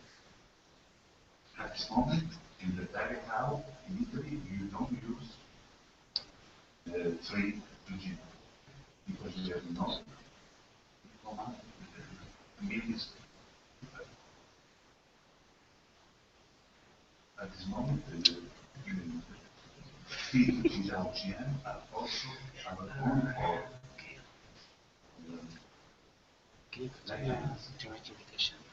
and for wine, but for meats.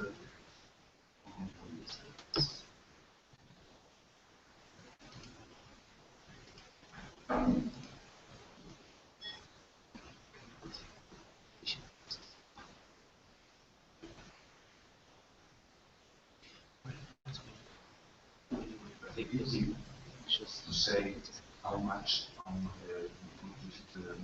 much soy arrived because it's important from Argentina, from USA, from for the soya that arrived in Italy is for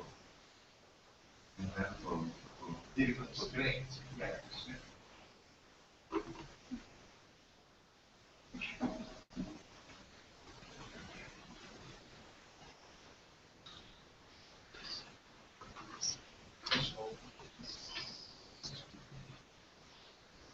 Just trying to share our screen. Share the screen with. Otherwise, Otherwise, you can use the PC. I can't use your PC to demonstrate the model. Sorry. Okay. It won't run on yours. Of course.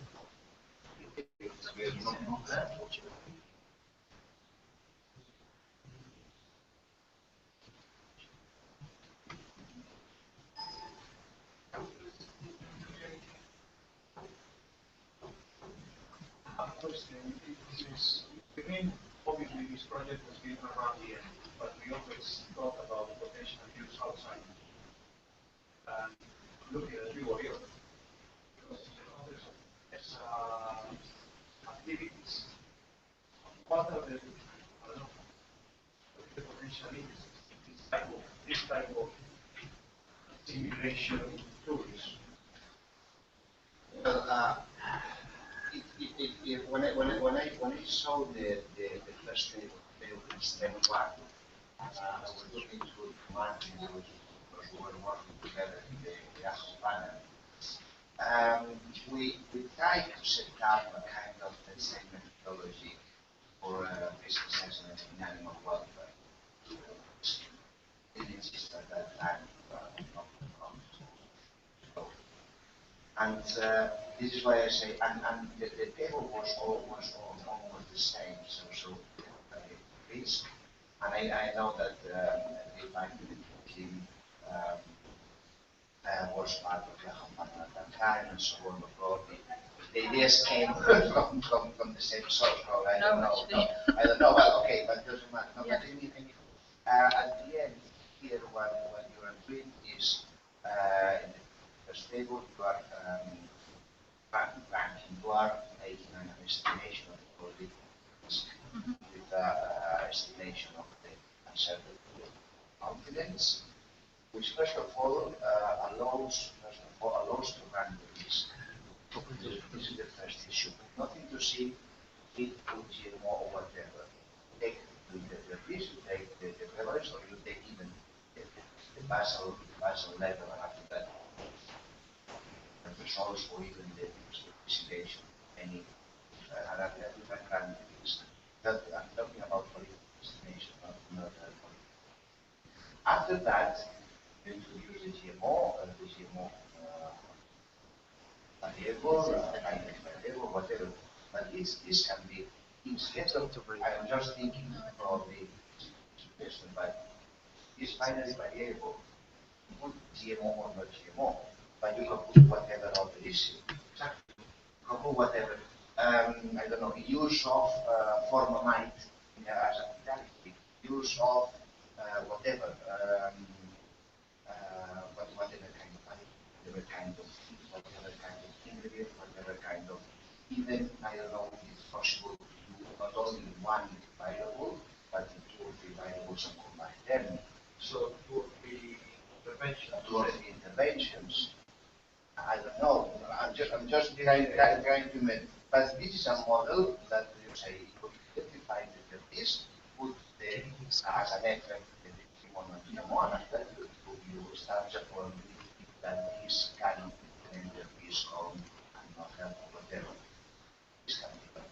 This you delete all the labels of the code. You can put whatever labels. I was afraid that this perhaps not much plus resolution. something which have effect, and that it will this more or less. Yeah. Because going back to your question before, I see the development of this more in that direction than working in more detail in terms of proportion to the GMOs. I see that perhaps once the project finishes, perhaps we should try to invest some time in ensuring that it's transparent, generic enough, clear enough to be used. I'm probably trying to see that in scenarios. Yeah. Nothing to see with GMO or whatever, but probably I was recalling this issue of the GMO because I know that probably this could be used for the GMO is talking about the different exposures. So at that point, the data result from this estimation whatever. I don't know if I'm right or right or wrong, but it was the yeah, before. So I don't know if Martin, you have any other suggestion because you were involved as well. Jesus. Yeah, the only thing I think, maybe I went in the other room. so as I understand you, Orion, is that this model you have, then you could measure if something occurs, and then that has to be evaluated. And what I think, and also one thing that I consider here, you have done it from UK situation, but in this situation varies countries, and also the possibility to get something and so on. And what I suggest, and we took actually up to EU Parliament also from Sweden, but it was his opinion on it. That is the need for surveillance system for the endemic diseases. And that was in relation to the new animal health law. And the new animal health law, that is a combination of all, that was a mess of legislation. So now it's written in a proper way. But the major actions and concerns is information surveillance. So that is for exotic diseases, for mouth disease and so on. And most of those diseases we don't have in Europe. But all the problems we have are with the endemic diseases and non-existing diseases in the world. And there we should actually do something. So our suggestion was that each country should have a strategy for the prevention and control of endemic diseases. That is actually diseases that are there all the time. And this is actually what's going on. And this cannot be harmonized. But each country could do it. And then you end up to do this. I think you end up in some sort of surveillance system because you must know what is going on in the country. And then you end up in a situation like this, and that could be, in the long term, be used. And that is what we use, for example, all antibiotics we usually use for the endemic diseases. And all welfare problem, that is with endemic diseases or endemic syndromes. So, that, but in relation to just find one specific change, then we need to go in depth.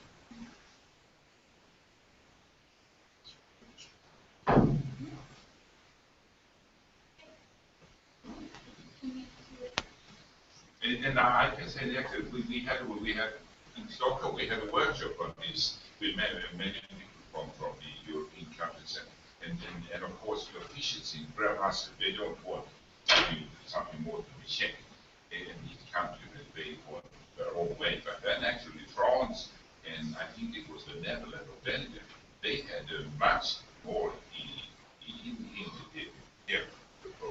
suggested in this area.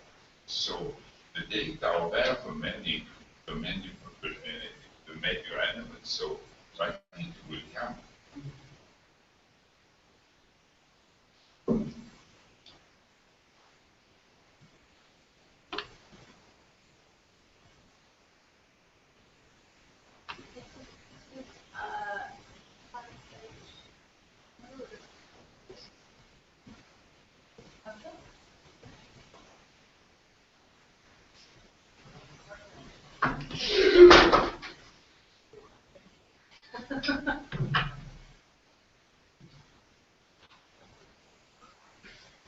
Okay, so this is the final page with the combined outputs model. So here is the formula for incorporating the relative risk or the magnitude of change in prevalence. That is just the number of farms, which is an approximation for the number of farms in the UK, confidence, and the proportion of farms exposed in the baseline, proportion of farms exposed in the exposed.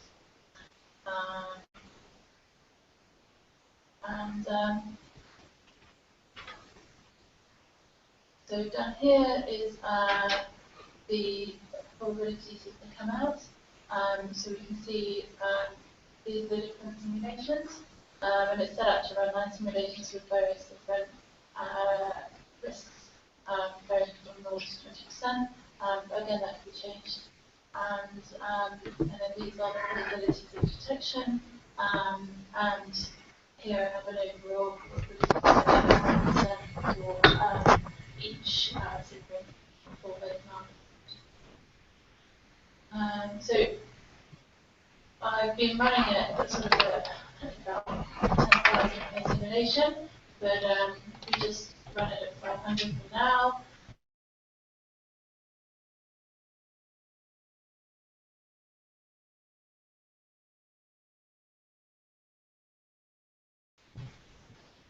It's at risk because of the way that it's simulated, because it's a 0 or 1 count for positive or negative.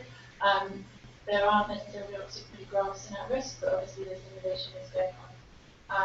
And you can see here the number of iterations that it's doing.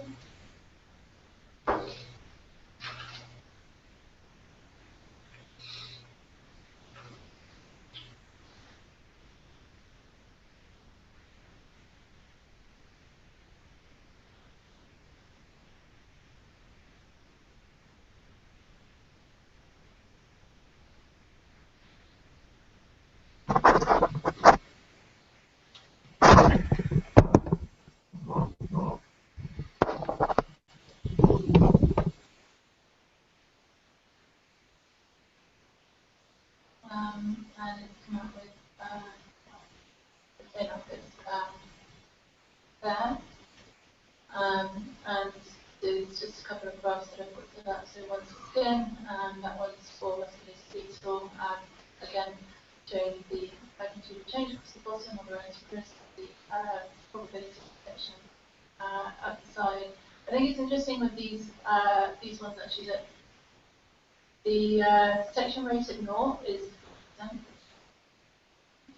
that chance really. So I think that's quite interesting. And that's just a graph of the probabilities of detection across different syndromes. And that quite nicely shows that there's quite a lot of variation based on that initial data of the probability of detection of different syndromes. One of the things which we were asked to look at was antimicrobial resistance, and I think that's really interesting that that's pretty much coming out at 0. A probability of detection on farm level for any change in that, and certainly would need an active analysis in order to look at that. How is that measured in terms of the numbers of the resistance? Macro. So it's treatment failures, so it's infections that have been treated by a vet, and for some reason the infection isn't working. And then the question is designed to set up to say, well, if it's not working, is it because of under medication or a known condition, or is it because of diagnosed resistance? That is one of the questions that actually is quite specific to this system, because of the way the question is designed. And I know that was something that was of interest because of the kanamycin markers. In these words, could you please read them? Because it's not all meaning. Please, so these are the syndromes here. It's reproductive, and that's skin, and it lies at root in that. That's circulatory syndromes, neurological syndromes, gastrointestinal syndromes, respiratory, systemic, mastitis, treatment failures, which is essentially antimicrobial resistance, death or fallen stock, and renal urine. This is for intensive dairy care. Could you give any comment on deaths? We would expect that to be. I don't know actually. I think that's quite an interesting one as well. I think we probably need a bit more. It also depends on the risk. I think the risk of dying from DM is quite low, so excellent. So that is part of a model. So it's one of the. That's sensitivity. That's a sensitivity level. I think the baseline settings. Sorry? It's very low on the baseline. So very low. Yeah, it's Body low at the weight. baseline, but Body weight. So body weight. Weight is one of the production values. This part of the model is just the So 100%. No, it's probability change, not the probability of death. Oh, you're right. Change. It's a different probability that we're looking at. Okay. Change in what? Yeah. This is Between looking- GM and non-GM. So he's looking at relative change. You're dying of a Yeah, it is involved. So it's not Is just. GM involved here in this graph? There is a change. So if there was a change due to GM 5%, yeah, right? This hypothetical situation is if we introduced a new strain of GM, so it's a 0 exposure in the baseline and 100% exposure in the next year. So if we introduce a new strain of GM, what is the probability at 95% confidence that we would detect? There is a change. So the money is 5%, right? Yeah, 5% in the level of the farm level, but the level of the on-farm level is specific to Exactly. this individual. So GM is introduced and there is an increase of the money for 5%. Yeah. But on the other hand, if you, like Oriol said, this is correct me if I'm wrong again, but if you just see a change, whether it's GMO or not, of 5% change in the mortality, you have the broilers and if you have cows and so that is a quite big change. The problem is that you don't necessarily see the 5% change is the real one. But what is then seen is different. I also think 5%, on-farm mortality, typically in a year, maybe you have 3 to 5 cows that might die out of 100 to 200 cows. A change of 5% of that number is going to be very difficult to detect. Yeah, absolutely. It will be completely different then. Yeah, even in peaks, you will see. So it's surprisingly low anyway. Yeah. It's very cautious. Yeah. But as our assumption is that the GM does not really produce all this type of effect, and that's why I personally would model the body weight change.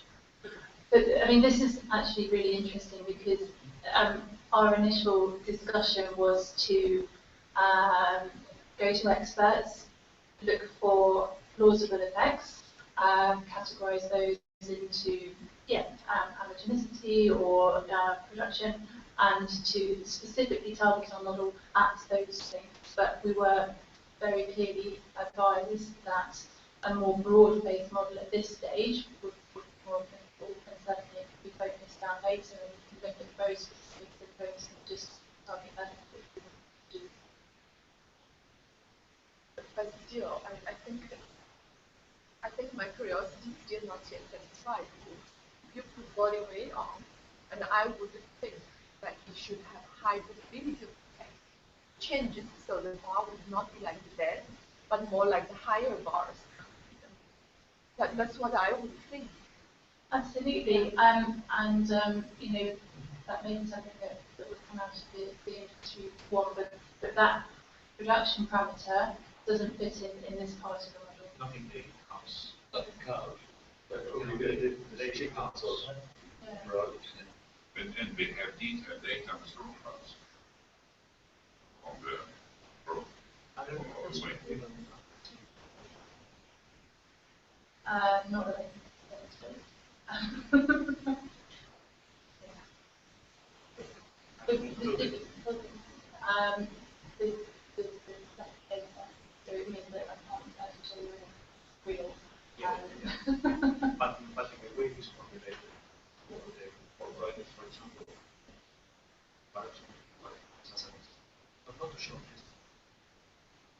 So then, well, they all classify as different.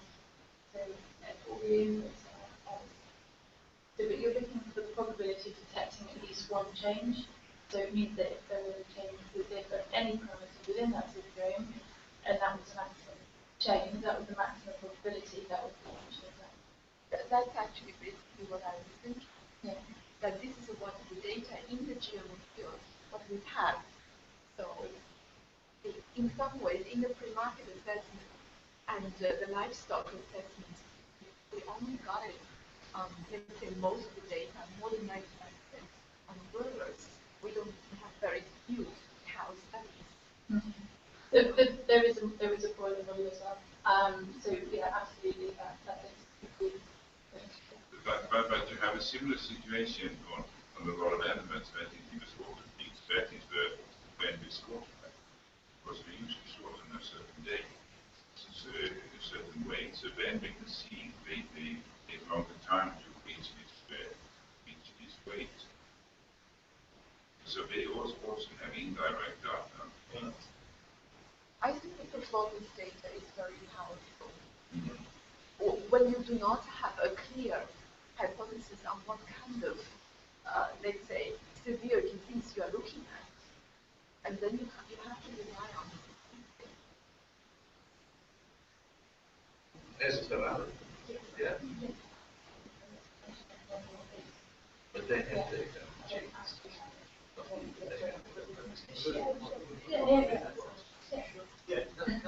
I think it's very good.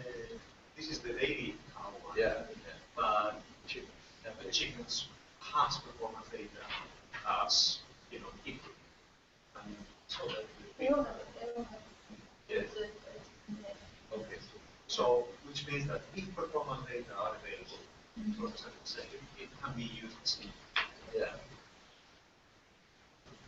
And will allow you to assess the ability of the system to detect changes in performance indicators. Yeah.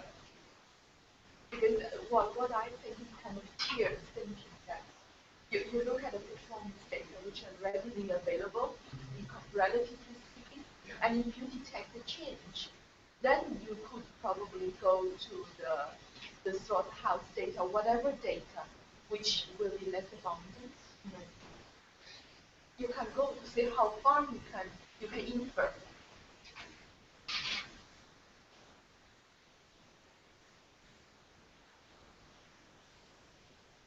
And how are the two pieces of the models combined? Are they yet combined, or is it? So yeah,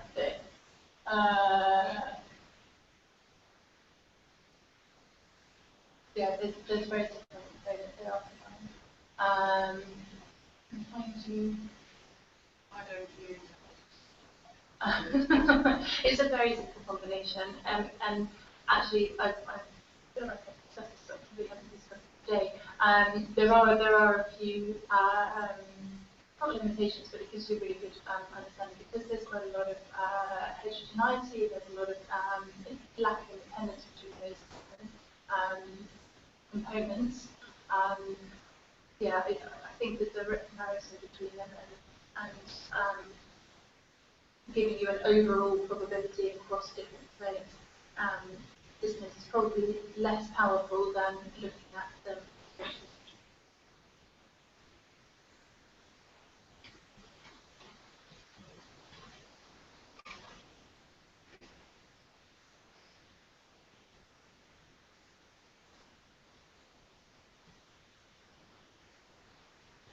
May I ask one question? That's my personal curiosity. The talk of yesterday also included, there were two talks actually about the rodent long-term studies. And in terms of the MARLON, what is exactly the association? Besides the possibility of incorporating the data into the same database, but from the biological side, and what is the rationale behind of including them as a partner? I think that's the first half of the project, which I was less involved with. But essentially, the first half of the project was designed as an information gathering purpose to inform what we did in our model. So the idea was that if any adverse effects were detected through the literature, or if any monitoring of DMV's consumption was possible, so that's both the essentially the database creators and the value chain analysis which was done. If they found anything, then we would have been able to include those in our model. As it was, there was no consistent evidence, so it essentially meant that targeting it for one particular yeah. Okay, it's kind of confirming my anything else. And then on top of that, I would ask another question. So, in those studies, both within 23 months, right, there are 2 years, and some changes is bound to happen. They measure so many parameters. Those are the very controlled, and both environmentally as well as diet. So I think this eliminated a lot of confounding factors. You have to look at the data from farm. And so did you try to feed some of the data from the 90 days? It's already published, it's already ready, and to actually see that the parameters that can be used for the monitoring, whether or not the current one collected at the slaughterhouse, are they really capturing those changes? Can you be more specific? Okay. Sorry. Hold on, so try to be simpler. So if you were to take the data from the 90-day study done by the German group, the Grace group, Yeah. and you would, let's say, you find 5 parameters actually produce the change which is above the 5% of the probability that you established here. Mm-hmm. And what are those 5 parameters if you superimpose it to the data you could obtain from different sources of the surveillance, either in the slaughterhouse, either it's diagnostic from the vet and the farm. And so my question is whether or not these two are actually coinciding. And I think that it would be very difficult to do that. The reason for that is most of the parameters are biological, so they're changes in this protein or this small change in this value. And I think that then extrapolating that to a clinical basis, it would be very difficult. Well. That extrapolates to other animal species. She's talking about the work there. Yeah. Yeah. Even this target. Yeah. Yeah, I mean, obviously the purpose of the model was to, yes, to be as broad as possible and to try and incorporate and evaluate from an actual sort of, this is what we have in surveillance, this is sort of the type of data that is available already for animal health surveillance. We don't generally take all of the biological parameters that are done in the 1950s trials in animals. We would see quite a lot of variation in that anyway. So an exact sort of the exact same kind of data isn't really available. So you would be going from a small biological biochemical process to a big syndrome. So I'm not really sure whether it would be that. Yeah, veterinarians here. You're a veterinarian. Yeah. I'm not necessarily asking. I think you're agreeing to you. Because from the 90 days, we do have to take the changes at organ level. So this is where the diagnostic of a vet would do. So the only difference, in my view, is that in those rodent studies, you have biochemical data, blood analysis. You could actually associate whether or not this change is a true one or which pathway, but those are the ultra analysis. My question was much simpler somehow. I basically would starting point is that in the GM so far we have not yet heard or read any reported adverse effects. We are in the patient treatment. And so if you have those controlled studies which detect a change above the statistical values you establish, in that case I really would like to see whether the current surveillance technology you developed, including the model, whether or not actually are reflecting those type of changes If I can say something, the this is it's a very interesting, I don't know, not that I got, but on one hand we have the control studies, where measurements can be made in quite a lot of detail, and more important than anything, exposure is clearly controlled. On the other hand, we have this, I don't know, epidemiological paradise with millions of data points, which epidemiologists will love it. Broilers, pigs, dairy farms, a hell of a lot of data. And I go back to your first question. The initial phases of the project were really useful for us to realize that we were not in epidemiological paradise, we were in epidemiological hell. Because no one can define exposure. There's no way. There's no way we could define exposure in any meaningful way. So yeah, that was the interesting mix is then it changes with time. Farmers may decide to source now feedstocks from here, from there, they change providers, prices in Argentina drop. It was completely so dynamic. The same dynamism that generates the outcomes also applies to the exposures. So I think the links between the two. Now, I want to say something else. I want to please. So the fundamental idea in this here was to focus on outcomes that are readily available. Outcomes that are generated by the multiple existing systems that we have. And see a link, which is that these control studies may inform on the likely outcomes. Hey, look, we see a problem of this nature, so maybe we should target this specific type of outcomes that are regularly available. That can be done. And this is the reason why we have so many potential outcomes and symptoms. But as we said, this was always a very dangerous discussion we had, because very often we were told, well, there is no evidence whatsoever to focus on that, on that, on that.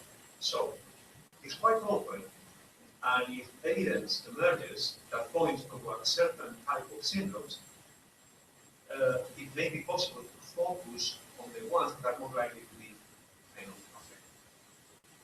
The thing is that I want to mention, when we at some point in the project, we met with a number of stakeholders. So we had amongst them, we had pig producers. And it was really reasonable what they said. They were surprised with our approach. They said, well, why don't you feed pigs in different pig farms, or the same farm but different houses? Why don't you feed them different things, and you measure what goes on? And we couldn't say why not, actually. It makes a lot of sense. So that was a big farmer saying, why all these complexities? We've been, along the project, moving always in this domain. In fact, I was thinking about that to start with the experimental phase, and after that, as a kind of control, if I can say, and after that, to compare the experimental phase with the surveillance results. Why not? Probably no time, money, whatever, is another issue. But at least you have to have a control, you have a kind of what didn't Alexis say from the run, is a real experimental data. Yeah. And at least with control parameters and with control results. And after that, you can compare with the rest. And it gives you even the kind of simplification of the model. Yeah. I think for us, probably the challenge is to make it open, so that it can be. But I think you have this experiment, like the pig farm, those experiments should already be done before it's licensed to use. Yeah. For me, all this should be done with heavy load instead of giving 5%, we give them 50% or something like that. So I think that should be done already. But if you have a reason for it, then you go back. Yes. Probably if we were talking just about this post-marketing monitoring, what maybe not. You can do it after licensing. Yeah. Well, my experience on this is it depends on that. When we wrote the guidance document, we used the Rennes model for safety testing. And then what about other methods? And there were quite a few explained. They said, well, if you do proper work in the laboratory, small animal species, and you do the whole range of testing of parameters, then you don't need to do it in time. But that was the clear on veterinary. Yeah, but I think that's it's not 100% the covering, but No, probably. no, no, That's the truth. no, And then the other thing to do is, it's money, money. Yeah. Cool. That absolutely. If you target everyone, And we have a similar thing we had in the panel to work with on GMO animals. And we were very veterinary, not the GMO expert. And then we came down with the same suggestion.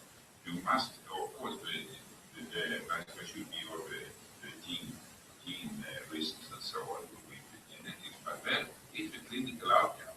And that can be in different steps before we allow it. Yeah. So it's a combined clinical outcome. Yeah. That's important. Yeah, I think that's more like the point I was trying to make. You said it very nicely. Because in my mind, you start with very controlled modern studies because they so many, so well controlled. And somehow now we have a tool actually to look at the epidemiological studies. No matter even you say that it's limited or whatever, but you have a structured way of looking at it. So in some ways, for me, it's almost a combination of the two would help to formulate yes or not a study needs to be done in the farm animals. If we would do it, what are we looking at? And what kind of parameter, which direction to go? That's what I was trying to go actually. The difficulty is with a study that looks for 100 different variables. Statistically, the 5 of them are going to be significant.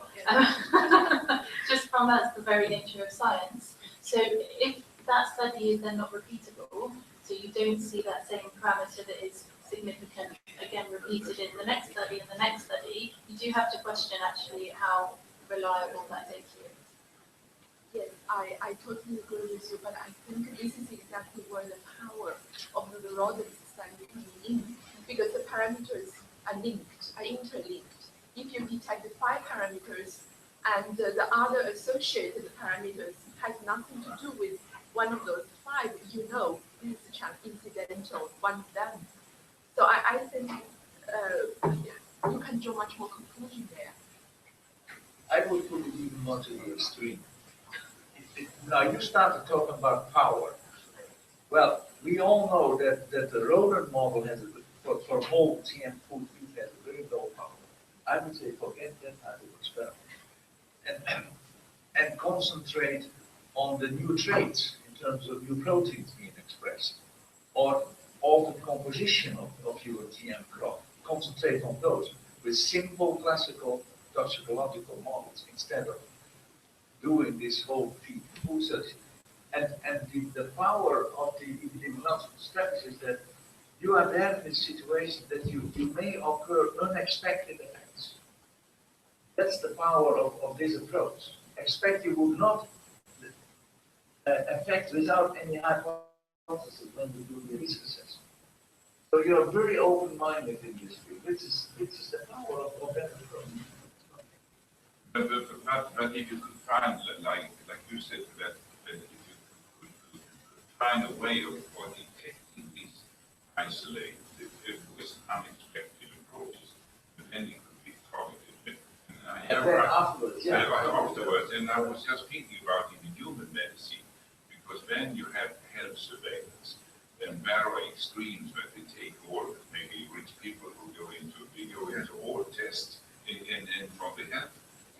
Public health people say you should never do this because this is too expensive. It creates a lot of problems. You should see if you have any problem, then you should do this, and then you should do target surveillance. So in some way, instead of a all country-based surveillance system to find anything, that could be to target it in a way so you could get indications. To this for something going on, and then you could do on, but instead of doing, because this is discussed, I'm not going to put that back in public health, but that is, don't do the memory, don't do all this screening all over because it's not needed. You create a lot of problems. Yeah, you're talking about sensitivity. Yeah. So essentially, when you increase your sensitivity so that you detect more things, you decrease the sensitivity that it may be actually related. I think one of the main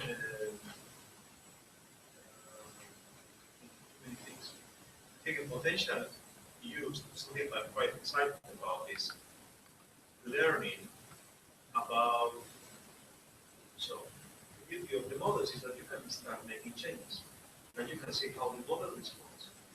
So we can perhaps learn about surveillance itself.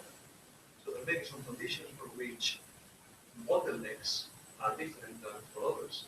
There may be issues with the recognition of the problems by the aliens in the field. There may be issues with reporting because there is no incentive from partners to report. And you can see all these multiple things together and how changing some of them may increase the performance of the surveillance. So that's, to me, is one of the main outputs of this piece of work. And what you said about country and region, I completely agree. We discussed that quite a lot. So, yes, we refer to UK or Italy. By no means we are attempting to simulate the Italian dairy sector. We've been saying this all the time, but we have our virtual populations. But virtual populations that hopefully mimic the behavior of some real populations. So, for example, there is a large cooperative, big cooperative in the Netherlands, or the dairy group in the north of France. The model, I think, will be more appropriate to simulate what happens.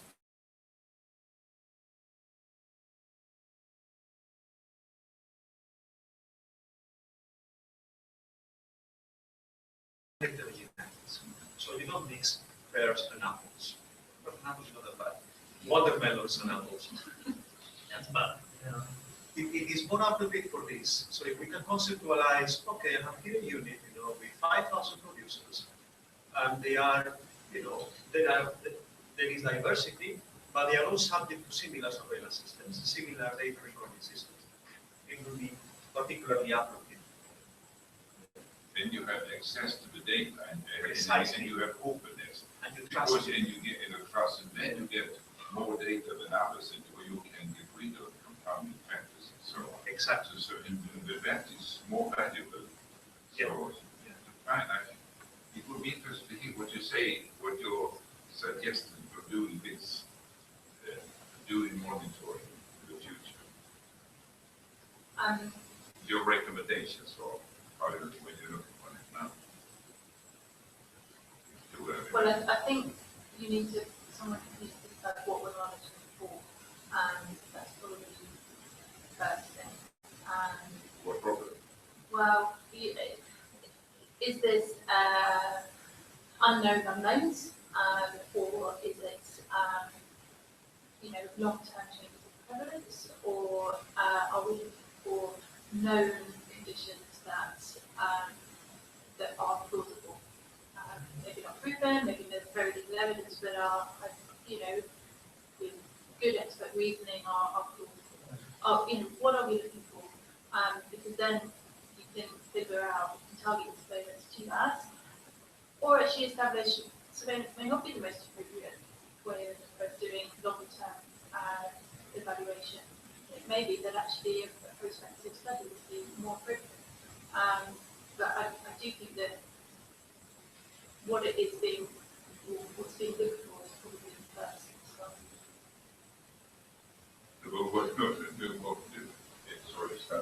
But what I think is important from the perspective of scientists is that, because there are always single scientists, that you have to do business risk, and you're going to say, blame, he gets more money, and then he scares the public, and the public say, okay, listen to the public, what they are afraid.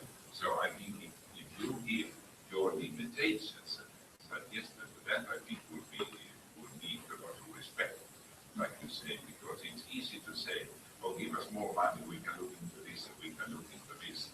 And this is taken as an argument for, oh, we don't make a decision like in this, like in public sector. So I think if you really highlight what is not good and what could be done, like you said, I think that would meet a lot of respect in the terms of, especially of GMOs. Did you discuss the examples given yesterday in terms of the spider toxin, I think it was nitrates, as nutritionally enhancement crops, where we are really trying to look at what parameters you should look at, which could be useful for your work as well. Have you been discussing that in the project? We discussed the beneficial effects. Yeah. And I Did think we find any useful parameters to look at? we decided fairly early on that whilst the model can be used to see a change that's sort of beneficial, but something negative. Because there's a whole wave of products coming. Yeah, we decided that actually that it was probably outside of the realistic that we could do realistically. But yeah, I mean, it can be very easily just change the sign and you're looking for negative effects, sorry, rather than, decrease rather than increases. Or, whichever is negative. That would be very useful because we are really struggling with this new wave of products. Now, what are parameters to look at in terms of beneficial claims? Applicants make a lot of claims here in this. Yeah, I mean, just to be clear, if industry monitoring were to be established and that was suggested that production values and industry monitoring would be the best way to do it, this would not necessarily be the gold standard way of doing it. It's just a tool to evaluate which would be the most appropriate. We would need to then be very specific to that modeling system.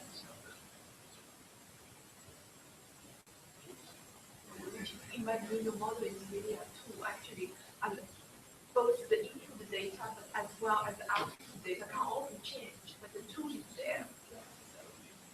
I think with the use for experimentation and exploration of surveillance it's useful. This is what we need to do. In the next few weeks, we need to work quite a lot of making this refining and making it useful as part of it. I almost feel that this tool right now, an immediate thing you've done is to publish the baseline across Europe. And like I think he mentioned that it's different practices and where we are, and whether or not we sort of move faster the European situation. Will include humans as well there. No. No, humans that are well, at least that national survey. I think you said, this isn't really a prevalence study, and you can do a prevalence study with quite a lot more detail and quite a lot more specific things. Yes, baseline prevalence is an important aspect that we take into consideration, but if you wanted to just establish prevalence in each different syndrome, you would just do a prevalence study. It would be a slightly different focus with a different, probably less uncertainty. We're going to go for lunch. Yeah. But I have a question. It's a very practical one. Which will not like this, but to make it more, accessible. Shall we? Yeah. So right now, this is implemented in a very friendly platform. You don't need to be a mathematician to run it. It's quite friendly, but it's not public domain. You need to have a license. It's quite expensive. Yeah. Well, this is precisely what I was. So shall we? What are your views? Shall we try to? The alternative is we move into something that is much less friendly. You need to know a little bit of programming language. But you may have in your agencies people who are. Are you talking about this model? Or Yeah. And it's public domain. So. Are you talking about just going into R, or are you talking about No, just put it in one.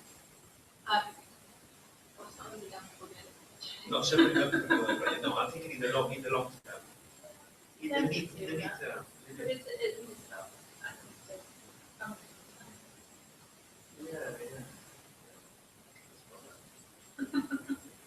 Yeah, I don't know.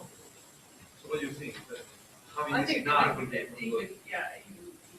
having it in, I guess, not many those decisions that I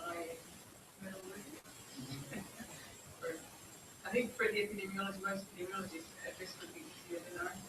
Yeah. Ours would go to what the hard versus strictly quantitatively inclined people. So I think. So it's pretty rich. not an expensive. I think what would be, I think having, when we make open access, which is going to happen in the next few weeks, I'm probably going to have one version where you can't play with it and one version where you can. So one version where all you can change is the bits that I want people to change, and then maybe another version where people who have experience using the software can get it. Even if you can describe the distribution a bit more detail. Rebuild it. Yeah, you are right. For those configured we are, they can implement it themselves. Yeah.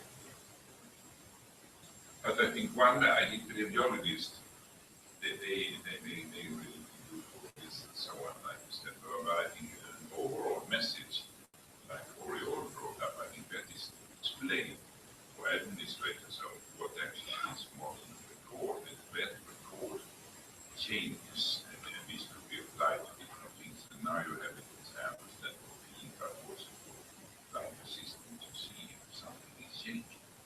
Yeah. And it could be different causes.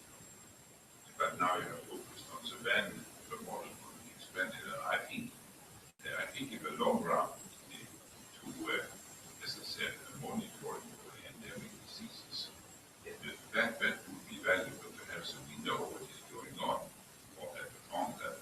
And that could be, I think we need this in the future.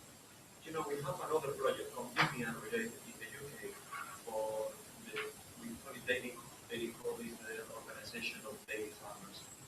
And we've been looking at the endemic conditions. Actually, they don't know about this project. These two projects don't talk to each other, so we are the same people are involved in both. But we are planning to make use of some of these outputs in this context. So I think it does make a lot of sense. My only is not a word of caution. It's quite important for us to explain that from what we have produced, you cannot say much about surveillance in the Netherlands. It will need someone in the Netherlands with knowledge of the pig production system to spend time to collect information, and then maybe they can use this platform to generate some insights into surveillance in the Netherlands. But the model needs structure, but also data. If you repeat the questionnaires for another. Exactly. That's the only extra step. But it's a very important one. Yeah, and it's a long one. It's a long one. I think it's very realistic.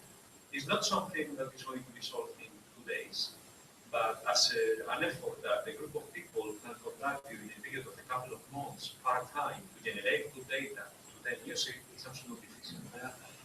And you have another area that is really focused, maybe go down, but it seems to be not that is the antibiotic use of antibiotics and antibiotic resistance, and this is use of antibiotics. And many countries really have data on use of antibiotics, and then there is a change, and this change is often related. It could be management and economic issue, but it's also related to diseases.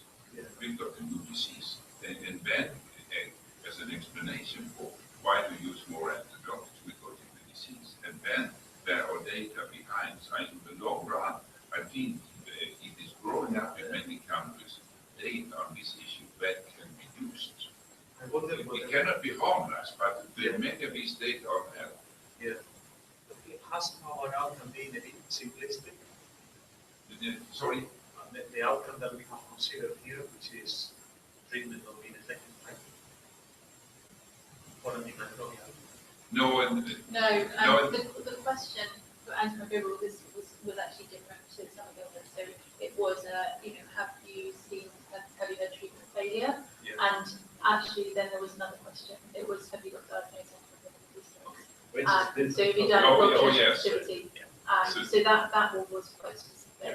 So if you meant antibiotic resistance is quite a different issue, because if epidemiology and the genes can turn up very about the use of antibiotics, that is hard facts, and also often what is related to this, that is the disease situation.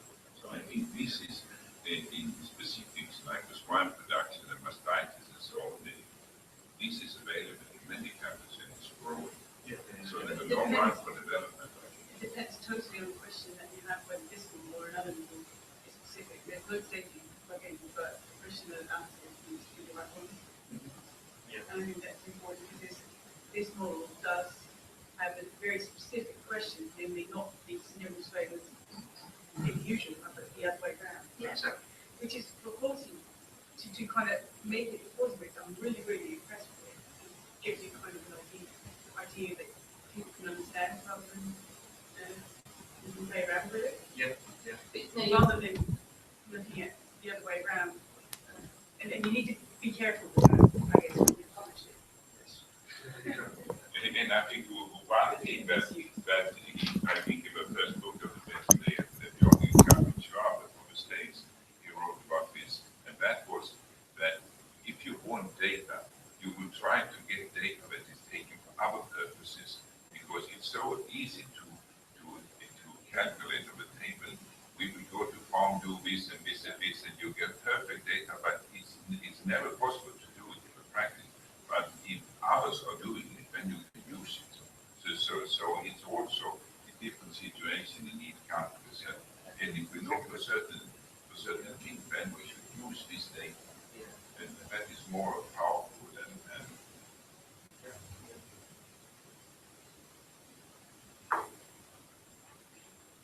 So this has been so useful, so useful. It gives us a lot of. Well, thank you very much for that.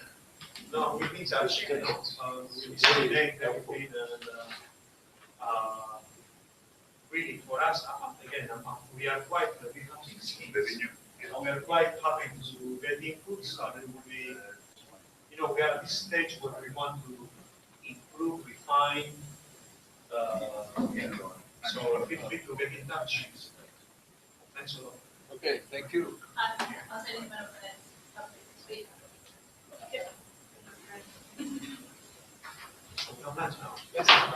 If something is left.